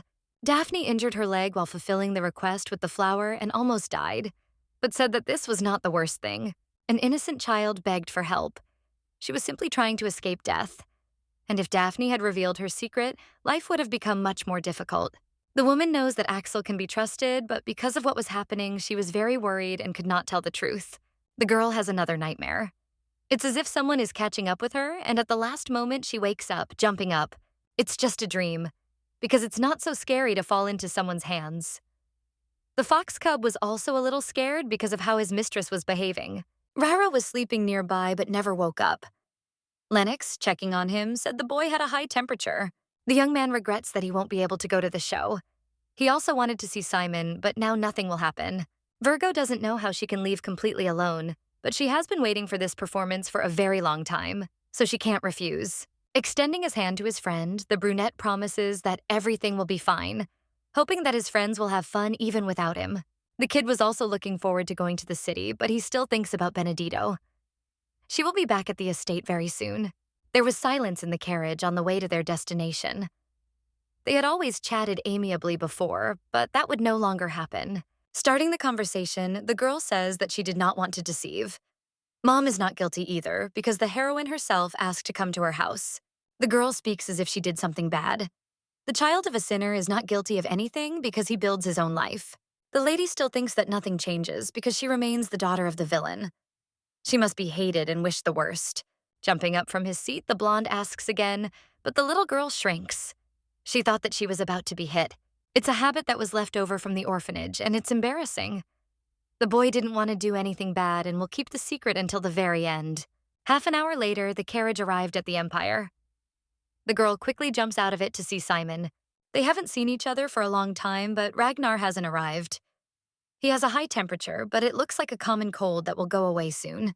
This simple conversation helped to calm down. The lady is happy that she has friends and hopes that this will never end. The Duke, upon entering the theater, notices the paladins gathered in one place. It is necessary to sort this out, but leaving the children alone is not the best solution. When the man finally leaves, the young man asks about their quarrel. In fact, it is impossible to tell all the details, so the girl just smiles. The show begins. In one country, there lived a man and a woman who loved each other. Their meeting was fate, which brought the lovers together. When they wanted to confess, the jealous woman began to interfere with love. She used all sorts of curses to separate the couple. While pursuing the couple, she killed quite a few people, but soon the criminal was put behind bars. The inseparable lovers overcame all the hardships and lived happily ever after. This story is about a villain who got her comeuppance and a rewarded bride who earned her place. The story seemed disgusting. Clemens agrees with the unpleasantness of the story, but also notices the state of Daphne, who hangs her head. Duke Hieronymus returned just in time. He noticed His Highness, glad that he had also come to see the performance. The man notices a young lady behind him. She is shy, so the acquaintance will take place some other time. No one will recognize her for sure, because a lot of time has passed. Julius runs out from behind the stage, saying he's worried. Darling runs away pretty quickly, without even explaining where exactly he's going. The woman notices the young prince and immediately understands what exactly was the reason for his quick departure. The brunette is glad to meet you. She is the Duke's wife and also a much more polite person than her husband. This woman is the main character. It was because of her that Frayne died, because she was the one who fell in love with the man and took him away. Maria, who had obviously been there the whole time, runs towards them. She really enjoyed the performance they were watching. Simon hears that the show is being put on by the Hieronymus family. It's a dubious entertainment that's worthless. People shouldn't forget such a story, but the young man doesn't think so. No one has the right to reveal the family's private life. Maria tries to resist. The performance was staged especially for her mother, because her father fell in love with her at first sight. The girl felt as if she had been doused with cold water. She did not know that the Duke had fallen in love with his wife first, forgetting about Frayne. The boy asks if the man has children from a previous marriage. There was a girl in the shelter, but she is the villain's daughter, not his. The hero forgot who he was originally married to. That child died in an orphanage, and if she had been sent to her mother's homeland, this would not have happened. It's sad that a 7-year-old child died in a fire, even though he didn't deserve it. Julius's mouth drops open in surprise, not understanding anything. The warehouses suddenly burned down, and only one baby died. The lady quietly asks her father what would have happened if that man had still been alive. If the child is still alive in this world, then it is a pity. She deserves not to be among normal people. Better to die young than to bear the sins of one's parents all one's life. This expression seems absurd, especially coming from the lips of Hieronymus. Daphne jumps up and runs out of the room. She doesn't understand why she hated only Julissa, because it was the Duke who brought her mother to death. Running out onto the road, the little girl trips. She falls to the ground with a crash and only then notices the rushing horses. The prince noticed that his friend seemed not to be herself. The relationship with the Grand Duke had suddenly changed, and she sat sadly throughout the entire performance. The brunette just snorts, not even paying attention to the girl's departure.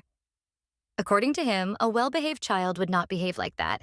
Frowning, the man gives advice that one should not let in someone who is not suitable in status, so as not to regret it in the future. The young man is able to figure everything out himself. If the interlocutor wants to make his daughter a princess, there is no point in putting on such nasty performances. Without another word, the hero grabs his wife and daughter and leaves the room. He looks insulted and humiliated. Watching them leave, the prince wonders how they could be so shameless. They should have thought before they acted.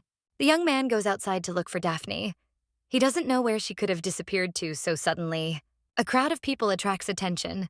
A great duke lies on the road, covering a little girl with himself, thus saving her. The heroine still can't comprehend that she almost died. She is afraid to imagine what could have happened if all this had been true. The girl realizes that the book is trying to restore the plot. That evening, the cheerful Rara also fell ill, which became a sign. The play was directed by Duke Hieronymus and was about Frayne, who had long been imprisoned inside the castle in a tower. The girl tried to escape and almost got hit by a cart. The realization of what could have happened is even scary. Death is still near, no matter how hard the heroine tries to avoid it. She understands that nothing is okay, so she cannot answer Simon. If the friend knew that the baby was the villain's daughter, they would most likely be separated. It's scary to admit what is true. All this time, things were as bad as they could be. The lady pretended that everything was fine, but in fact, it was not so at all. The one who became the light for her is Ragnar, who is left all alone. She misses him, even though she saw him only recently. After a while, the lady opens her eyes.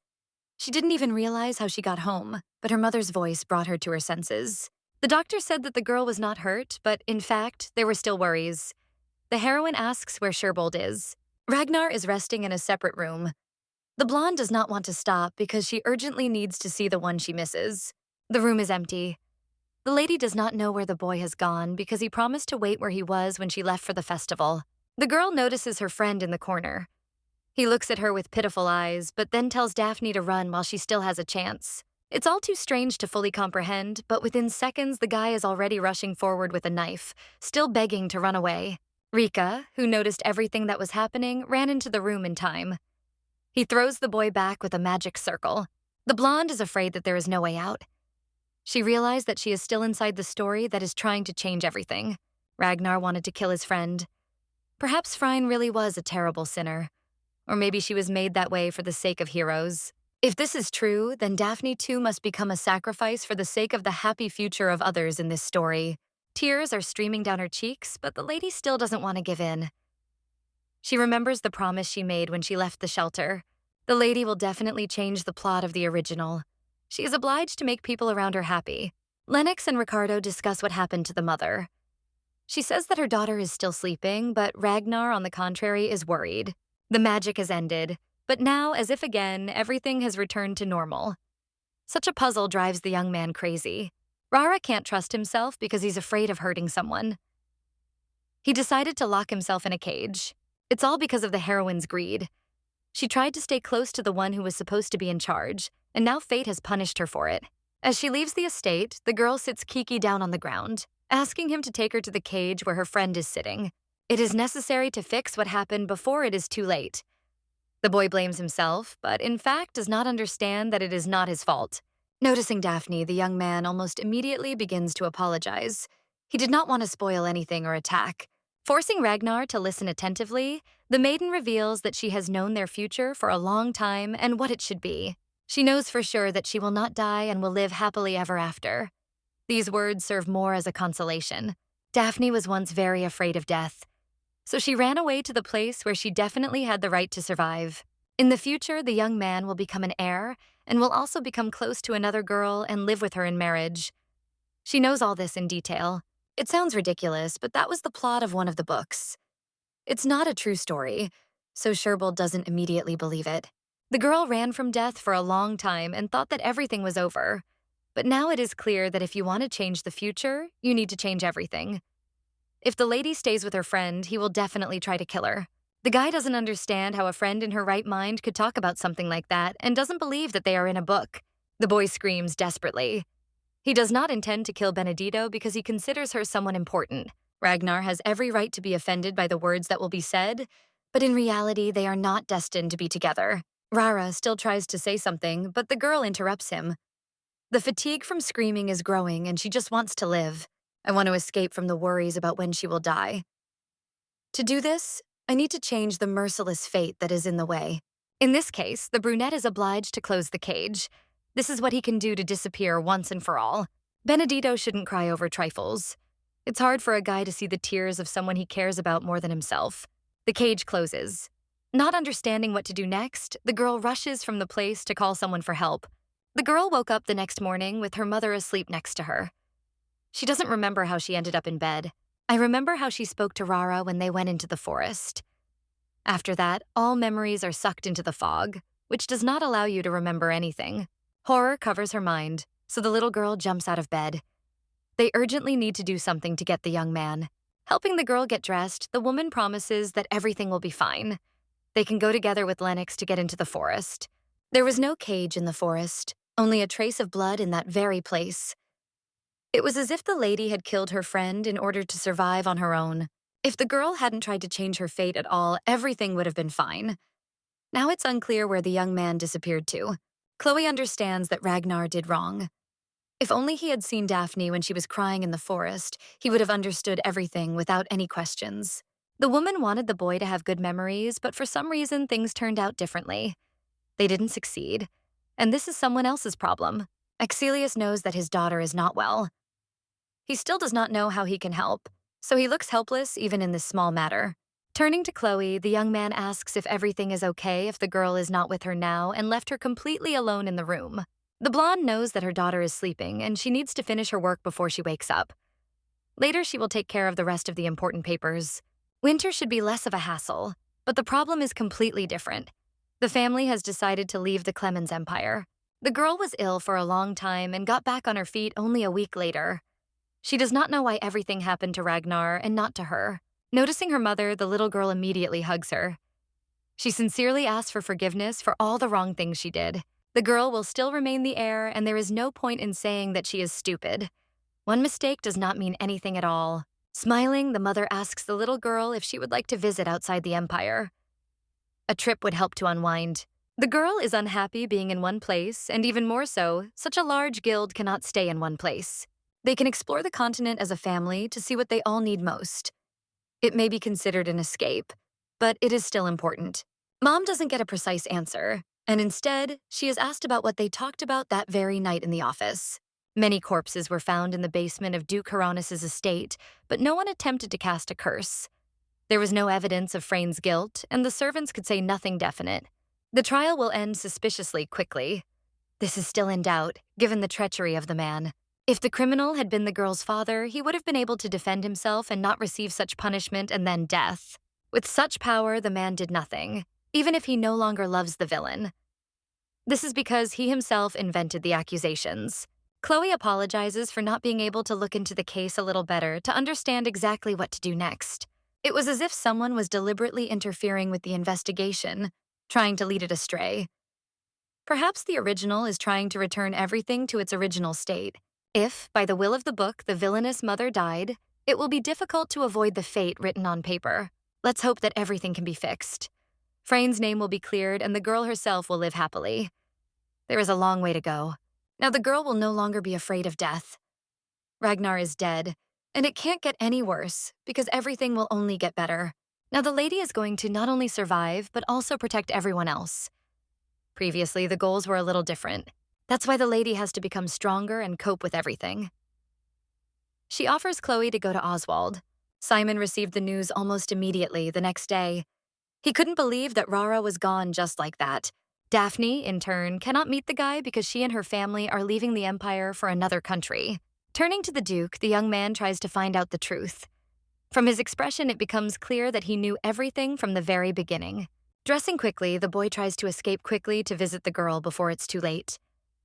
The family left the Empire in the evening. Axelius went to Benedito's estate immediately after receiving the letter. But in the end, nothing worked because there was no one there.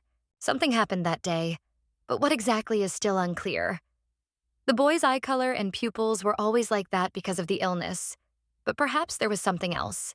If such a sudden death was caused by illness, then it is sad. But for some reason, the family hastily packed their things, refusing a funeral. Something is definitely wrong, but Chaynard has no right to tell someone else's secret, which they are already trying with all their might to keep so that everything will end. The young man remembers what happened the day before. His friend had a strange reaction to the play about the villain. Everything became much more scary when Hieronis arrived. The girl seemed to be afraid of him or tried her best to hide. It's hard to believe that Daphne isn't the guildmaster's biological daughter. Amber eyes are common among nobles, but only the Duke has that color. Realizing that the solution is already very close, the young man asks when the orphanage burned down. It happened approximately last winter. If that child did survive, it means that the blonde is Freyne's biological daughter, who died in the tower. Having learned about this, the man could have kicked them out, but this is not true. He was stunned, but did not think to do anything strange. Benedito wanted to leave quietly, so as not to disturb His Highness. Everything was known in advance, but nothing was said. The boy hangs his head, almost crying. He had to protect his girlfriend if he couldn't protect his friend. This sunny child made the prince a full-fledged person who is not so afraid of the world. Now everything became clear, but the girl had already left. Duke Hieronis has arrived at the palace for the engagement. The prince goes ahead so that they will not be suspected of anything. The guy has to protect his girlfriend, among other things, so he sits silently, thinking about a plan of what needs to be done. After a pause, the young man says that he wants to cancel his engagement to Maria. Mom doesn't understand what the problem is. This family is quite important in the aristocratic society and won't be just a burden in the royal palace. If you want gold, you should only look for the most shiny. The boy speaks as if he knows another golden-eyed girl. Compared to Maria, this person is better. They really can't even be compared, because her eyes shine brighter than anyone else's. The Duke jumps up from his seat, starting to shout. It's impossible that this is true, because they are clearly trying to insult him. After such words, the family has no more desire to get involved with the prince. They will not be seen on the castle's threshold again, and this is for the best. A smile appears on the young man's face almost immediately. Since Sherbold is no more, Benedito himself will be the one to protect the future emperor. A dragon of enormous size flies into the sky. He noticed that something happened and heard a strange noise, so he immediately became wary. The young man snorts as he turns into a human. It's hard to believe that there are people left who want to hunt dragons. A cage appeared in the forest, which seemed to have been transported from somewhere in a distant empire. There was a man inside. This is a baby dragon that is in human form. It lies unconscious or just sleeps. It looks like the baby has entered the second stage of awakening. The man examines the body from all sides to make sure. The dragons are almost all extinct, but somehow this one survived. He promises to save the boy while it is still possible. The brunette remembers coughing and seeing blood. At this point, his eyes open and the light hits his face brightly, forcing him to squint. The man clearly remembers being in a dragon's cage, but now somehow he is lying in a soft bed in a strange house. The man with blue hair smiles. He thought it would take another 5 years to wake up, but in the end, it all happened pretty quickly. An argument ensues. The boy doesn't know his race, so he doesn't understand what they're talking about. He's not a dragon. It's obvious that the hero doesn't realize it yet. But he's not really human. It's an illusion that should be maintained. Dragons are a great race, superior to humans in everything, and he belongs to them. This is not nonsense or fiction. There is no point in denying it. The eyes are the best proof of this because the pupils are like those of a reptile. The young man does not know his age and seems to have grown too slowly. Usually dragons grow immediately after waking up, and before that the boy had not even been sick. But then his temperature rose. Everything described is a symptom of awakening, which is the most obvious of all the others. Ragnar has also changed noticeably. He jumps out of bed and runs to the mirror, where he is overcome with horror at the picture he sees in the mirror. The boy has been asleep for only 3 years. Although he looks like an adult, he is still a child who needs to be taught the right path. It is not clear why the man is helping, but according to him, this is just an old man having fun before his death. The young man promises to teach how to be a dragon and how to not need anything. From now on, he is a mentor, and although it will take a long time, it will be worth it. The boy immediately refuses. He needs to find Daphne, who gave him the desire to live. He wants to be with her forever. The mentor had already heard of the union between a dragon and a human, but a human was given a shorter lifespan, so a seal was created. Thanks to it, life can be divided into 2. Interest awakens in the brunette's eyes. He wants to know more, so he asks how to create this seal himself. If a man tells you right away, it won't be interesting. First, you should start with the basics, and then you can move up a notch. Sherbold nods his head. He will do what he promised to do, thereby helping his friend survive. Daphne's future seems too bleak, but if you try, it can be changed, at least in this way. 2 years passed, and they dragged on rather slowly. The family now spent much time outside the Clemens Empire. The girl felt bad, but now everything is fine, because she was looking forward to this trip. Now she is already 13 years old. They arrived at the port city of Jaxed. The air around them is pleasant and salty. You want to breathe it day and night for the rest of your life. There is a sea nearby, so it is necessary to urgently take shelter from the wind. Ricardo puts a cloak on his sister, thereby saving her and Kiki, who is sitting in a hood. Mom went to sort out the luggage. She asked the family to meet her in the living room as soon as they arrived. The hotel is expensive because it is located on the main road leading to Oswald. The town is small, but there are many people, so everything is so luxurious. Ricardo switches from admiring the buildings to saying that this city has a coliseum. They have to visit it. The guys promise to tell everything along the way. The girl is on the mend, but it's best to try to be careful. This arrangement does not suit the beauty. She thinks that she feels great, so she does not want to put up with anything. Rika promised to tell more, but he simply ran away because Chloe needed help. Only the fox remained. It had been 5 years since the family had begun traveling outside the Clemens Empire. Each time it had been incredibly interesting. As soon as the lady agreed to the trip for the first time, Mom shifted all responsibilities to Salvador, who did not expect such a turn of events. The Benedito family set out on a journey across the mainland. Then they crossed the ocean, and now they are heading to Oswald. The brothers are improving their alchemy, and the girls have not had even one thought to return home for 5 years. In different empires, Chloe solved the issues with food supplies, and the maiden visited temples to cure her leg. Now everything will be fine. At first, the lady was afraid that she would never recover, but in the end, this turned out to be completely untrue. Simon should be fine too. The girl left silently, but he still continues to pass letters through the guild years later. The heroine is not ready to read the messages. I would like to apologize one day, but for now, this is the best option. The girl hopes that it won't be too late. The leg went so well that it's worth preparing for the second part of the original. With a romance threatening to kill Daphne, she promised herself to develop powers to protect everyone around her. While the lady keeps her memories, something needs to be done. The information must be used wisely. In the second part, Maria and her brother go to Oswald to investigate the dungeons. It was there that the girl revealed her identity and entered the academy. Before the Empire, the city they stopped in was mentioned. The lady does not remember what exactly happened. Shouts are heard from the Colosseum. The formation seems somehow familiar, and the lady remembers that there was a knight next to Heronis the whole time. The brunette saved the child in the Colosseum, and the man swore to be her knight. Now the memories are restored. The blonde only remembers that it was a girl 3 or 4 years older. That's enough to find her. If Daphne befriends the right person first, her chances will increase significantly. That's exactly what she needs. The main goal is to make connections and develop skills, as well as go to Oswald, where the required academy is located. The adventure begins with the rescue of a local knight who remained in the Colosseum, where the heroine ended up with her brother. The little girl doesn't want to listen to or see all this horror. If the right person wasn't there, she would never have come. The first fight begins. The announcer announces it, and 2 people with some kind of weapon come out on stage. The girl is prepared, but everything that is happening seems too cruel. People are dying one after another, and claps are heard all around.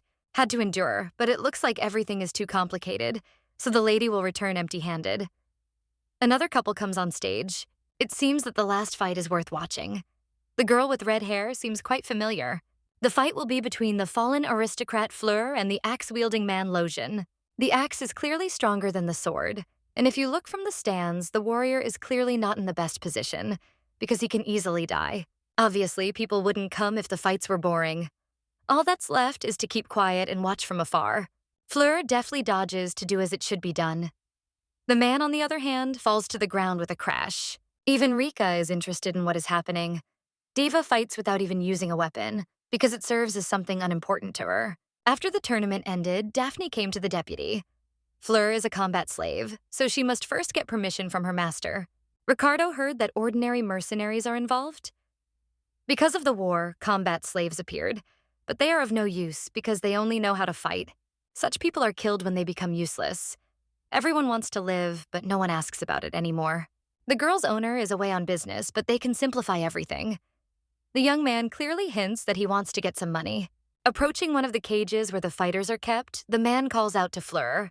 She has visitors, so she shouldn't hide in a dark corner. A girl with red hair comes into the light. She asks in surprise who it could be, looking forward through the bars. The little girl wanted to talk, so she asked for a meeting. She was rudely refused because they didn't even know each other. The woman doesn't like it here, but she is in the cage against her will. She was an aristocrat, but she lost all her resources. The entire family was executed for hatred of the imperial family, and the head of the Colosseum bought Fleur on the condition that she would be a slave. She cost a lot, but everyone is willing to pay for the opportunity to see something. The heroine wants to take the knight with her. She will most likely have to pay at least 100,000 gold. Rika asks about the main one because he is ready to pay, but the voice from the cage asks not to do this. She does not need anything. When they got home, Daphne was still pouting. Lennox only asked, but found out that the little girl didn't get what she wanted. The girl found what she was looking for, but the man didn't want to go anywhere with her. The fallen aristocrat is the best in the Colosseum. If the maiden is needed so badly, she can ask the Merchant Guild for help, but the blonde understands that Fleur must go of her own free will. The woman has been through hardships, but no one wants her to suffer even more. Tomorrow will be attempt number 2. The heroine is not sure that everything will be fine, but she is sure that she will be able to convince. The gift of persuasion has always been present. In the original, Maria destroys the Colosseum and saves Fleur. It was said that the girl wanted to get out, but now there is a refusal. The heroine tries to understand what is happening, but it does not become clearer. Most likely, there is a hidden reason. Tomorrow, the girl promises that she will go herself and even get permission from Chloe. She will take Kiki with her, who will help if anything happens. Ricardo takes a box out of his pocket. He gives the gift, although in fact he was going to do it much later. This is a magical item created by combining the brothers' abilities. They look like ordinary earrings, but they can be used to contact Lennox. If anything happens, my sister can call for help. Most likely, nothing will happen, but we should save it just in case. The next morning, the Colosseum is again crowded with people. The lady is always surprised that so many people like to watch the battles. There must be a serious reason why the girl decided to stay there. She couldn't just say that. Another fighter steps forward. He was not visible the day before, but now he appears in front of the others, all in black. The fight begins, and this time Fleur also comes out, who always seems to be the last opponent. The attack begins almost immediately after the two stop glaring at each other. One of the swords flies towards the announcer. It's a draw, which doesn't bode well for Fleur this time. Daphne's eyes met those of the mysterious man. That same evening, the blonde came to the corridor with the cages again. This was all to meet her friend and try to convince her. The woman seems to be worried that she didn't come out on top this time. She must defend her title or something terrible will happen. This time, the lady came up with a slightly different question. She noticed that almost all the opponents use weapons, but the red-haired one tries not to do so. She doesn't like blood splashes that only get in the way and then stain her clothes. If she goes with Daphne, she won't see anything like that again. Benedito nods, but reminds her that she is one of those stubborn people who always achieves everything, so she has no right to lag behind. The girl leaves, but thinks about why it is so important to maintain the title of the strongest. That guy took it seriously. The warrior from the Colosseum appears on the way. He stops, but then simply walks forward calmly, saying that nothing is needed. Kiki hides his head. Apparently he had a nightmare, or that man in black really scared the kid. Fleur's opponent called Daphne himself, but said nothing. Perhaps he is trying to convey a hidden message. After many days, nothing happened. Redhead refused again and again, asking how long this could go on. Handing over a chocolate bar, the lady asks if her new friend wants to eat it. It seems she doesn't want to hear anything at all. The girl doesn't understand what they want from her. If they want to buy her so easily, then it's better to make a deal with the boss in the Colosseum. Worries about the slave's opinion must be dispelled. It seems as if the maiden really cares about it, so she does not give up. The heroine does not want to act against Fleur's will. This is not an acceptable solution, so she needs to agree with her. Once upon a time, those who were defeated were killed, and that is why the maiden refuses to strike with a sword, so as not to end lives. Daphne had heard that the red-haired girl was a knight, and noble people like her did not tolerate senseless killings. The knight raises his sword to protect his master. Now the lady thinks she is being mocked because of her lineage. In fact, the blonde just likes Fleur's nature. If she agrees to go with her, she will be promised something. The virgin will not have to fight in meaningless battles, and she, like a knight, will raise her weapon only to protect her master. The woman couldn't protect anyone, neither the kingdom nor the family, but in this case, she will be able to protect the new mistress. The heroine offers to go with her. The girl should think it over. In a week, the gentleman will return, and then everything can be discussed in more detail. On the street, the young lady meets the same fighter again. Kiki overreacts again because she rushes straight at him. The man says that everything is fine, even if the fox is quite stubborn and jumps into his arms. He offers to walk the lady home. They went to the hotel where Benedito lives. She is embarrassed that everything turned out this way because she raised the fox on her own. The couple finally reached a tall building. The blonde climbs into her baby, saying that she will thank him a little later. One of the servants asks why some impudent fellow with a suspicious mask is pursuing the heiress of the merchant guild. He only walked her home. The brunette heard that Benedito was staying at the estate, and apparently the little heir was standing in front of him. As a token of gratitude, the lady can recommend the man to the head of the guild since he wants to help with security. The little girl hasn't even seen her friend's face, so she can't do anything. He quickly takes off his mask, asking if it's better this way. The face is very reminiscent of Ragnar, who has been dead for a long time. The eyes are different, but overall the features are somewhat similar. The boy says his name is Nas, and his age is 17, the same as Fleur's.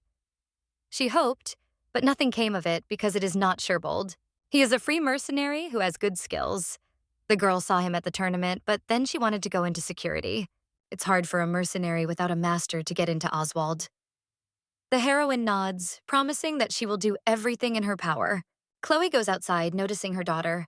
She wanted to introduce them, so she introduces the guild leader and the man. The young man immediately says something in farewell and leaves. Even Benedito notices that he looked like Rara.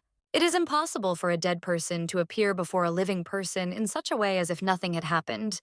The red-haired woman promised to think about it, but for now the lady has the right to walk around the square of Jacksid, where they were staying. Sitting at the table, the heroine once again notices Nas. It's as if he's following her, hoping that he can convey something. The world is small, but the question arises, what is a man doing there? It is worth approaching or asking directly, but it is hard to find the strength. Kiki behaved strangely, so it is understandable that he would not approach someone he did not know. Approaching, the lady hands him a mug in gratitude for yesterday. They switch to familiarity. Daphne has repaid the kindness, so she has every right to do so. She introduces her name. The young man takes a sip and blinks his eyes in surprise. It is a chocolate drink that Benedito brought for a reason. The child should not wander around the city all alone. The knight promises that he will accompany his friend. Naz did it to protect the little girl. Word has already reached us of what's happening in the Colosseum. A small child comes every day, offering the best fighter to leave with her. Turning around, the beauty notices a strange man in a hood. He is still standing in one place and does not move. Rara is no longer alive, and the lady is still trying to cling to a stupid hope and does not notice anything around her. Daphne was escorted to the hotel. She asks us not to walk around the city alone, and as a token of gratitude, this can be done. The lady needs a new plan. Coming to the woman, the girl hands over the food that she specially bought. The red-haired girl decided to stay there, so nothing will come of it. She starts screaming that she's sick of it all and begs him not to come anymore. The blonde nods. She understands that tomorrow will be the last time and she'll just give up. Fleur sits down on the ground. She picked up the food she had thrown away and heard a question about that girl. No one else is coming. The woman should go alone, but she can't. Most likely it's because of the man who starts coughing. X's doesn't have long left, but there is no point in worrying about it because everything will be fine. On the day when the lady first appeared there, many laughed, but the man immediately realized that the aristocrat was a real knight. Without her friend's guidance, the lady would have died long ago. You can't just leave your savior in a cage like that. The conversation is interrupted by a rough male voice. The girl immediately turns around, recognizing him as her master. The head of the Colosseum, Emile, smiles, saying that they haven't seen each other for a long time. His tone does not bode well for either of them. Xyz hasn't performed for a long time, so he has to go on stage. They agreed that the lady will participate and take his place, but she doesn't fight as well as she promised, because the last fight ended in a draw. Many complaints were brought about because of the beauty. People were tired, but the knight begged to fight in a duel. The men too. Nothing will come of it, because the young man will fight against his ward. They will go out together and fight until one of them dies. Fleur doesn't want to fight to the death, but the brunette assures her that everything will be fine. She still has her whole life ahead of her. If the redhead had told the truth to that girl, perhaps things would have gotten easier. Instead, the lady was stubborn. She couldn't ask a child to save 2 lives. If there is another chance, then the girl will tell everything. At the most opportune moment, the blonde appeared, as if from nowhere, asking why her friend was crying. The man from the cage screams for the baby to free Fleur as soon as possible so that things don't get worse. They seem to be close, but if X's asks to pick up her friend, something definitely happened, and it's not good. The blonde asks to tell her what is happening, but she doesn't notice how a man appears behind her, swinging a bat. The head hurts badly, and the heroine herself is sitting behind bars. Sometimes courage costs a lot. The owner of the Colosseum made sure that the girl ended up in a cage. Emile steps out of the shadows. He heard a rumor that someone was trying to take Fleur, and he didn't expect to see such a young lady. A wonderful product has fallen into his hands. The blonde will sell the girl at the next auction to some aristocrat. Fleur apologizes because she should have agreed much earlier. It's too early because the girl was going to meet her brothers at 11. The heroine foresaw this outcome, but now they need to quickly get to the exit, which is on the other side. The blonde had been stalked by a strange man for several days in a row, so she said she would come one last time, thereby provoking action. The redhead swears that her friend acted so recklessly. She should have thought about what was happening. If the beauty can't give up fighting, then the baby will just stop everything so she can leave. The heroine wants to hear the whole story. She will take them both, and she will find a good doctor for Zesu who will cure him. First, you need to get out. The castle is locked with a magic key, without which nothing can be opened. After a few seconds, everything was revealed. This was done with the help of a magic potion that neutralizes magic. Kiki jumps out first and starts sniffing the ground. He will lead them all to the exit of the Colosseum. At this rate, you can meet with security, and that's exactly what happened. Virgo did a great job using a sleeping spell. The lady uses it herself for the first time, but everything worked perfectly. Now the mercenaries will sleep for a very long time. Lennox's voice is heard in the earring. They found the door, but they can't open it because the mechanism is in a different place. Ricardo promises to get them out with magic. They must wait a little while before that happens. Frayne is worried. Emile has most likely already found out that the couple got out and could attack right at the door. The owner actually appeared in the distance. He is furious because the cage was opened with the help of some potion. In any case, the shackles will not allow anyone to go further. These are magical fetters that are only visible when you press the button. The blonde notices his fighters. He thought Daphne was just a cute kid, but it turns out that's not true at all. The girl quickly runs away while there is still a chance to get out. She is grabbed by Naz, who pulls her body around the corner. The baby ended up there for her own reasons, but she is grateful that she was saved from what could have happened. There is a bump in her hair from a blow on her head. Most likely one of the guards hurt her while she was running away. The man seems to be worried, but it doesn't matter for now. The lady goes out to meet her brothers. It seems that the young man sees the girl as a hamster, because he will not allow her to wander around dark places on her own. She's not going to run away because there are people left who need to be saved before it's too late.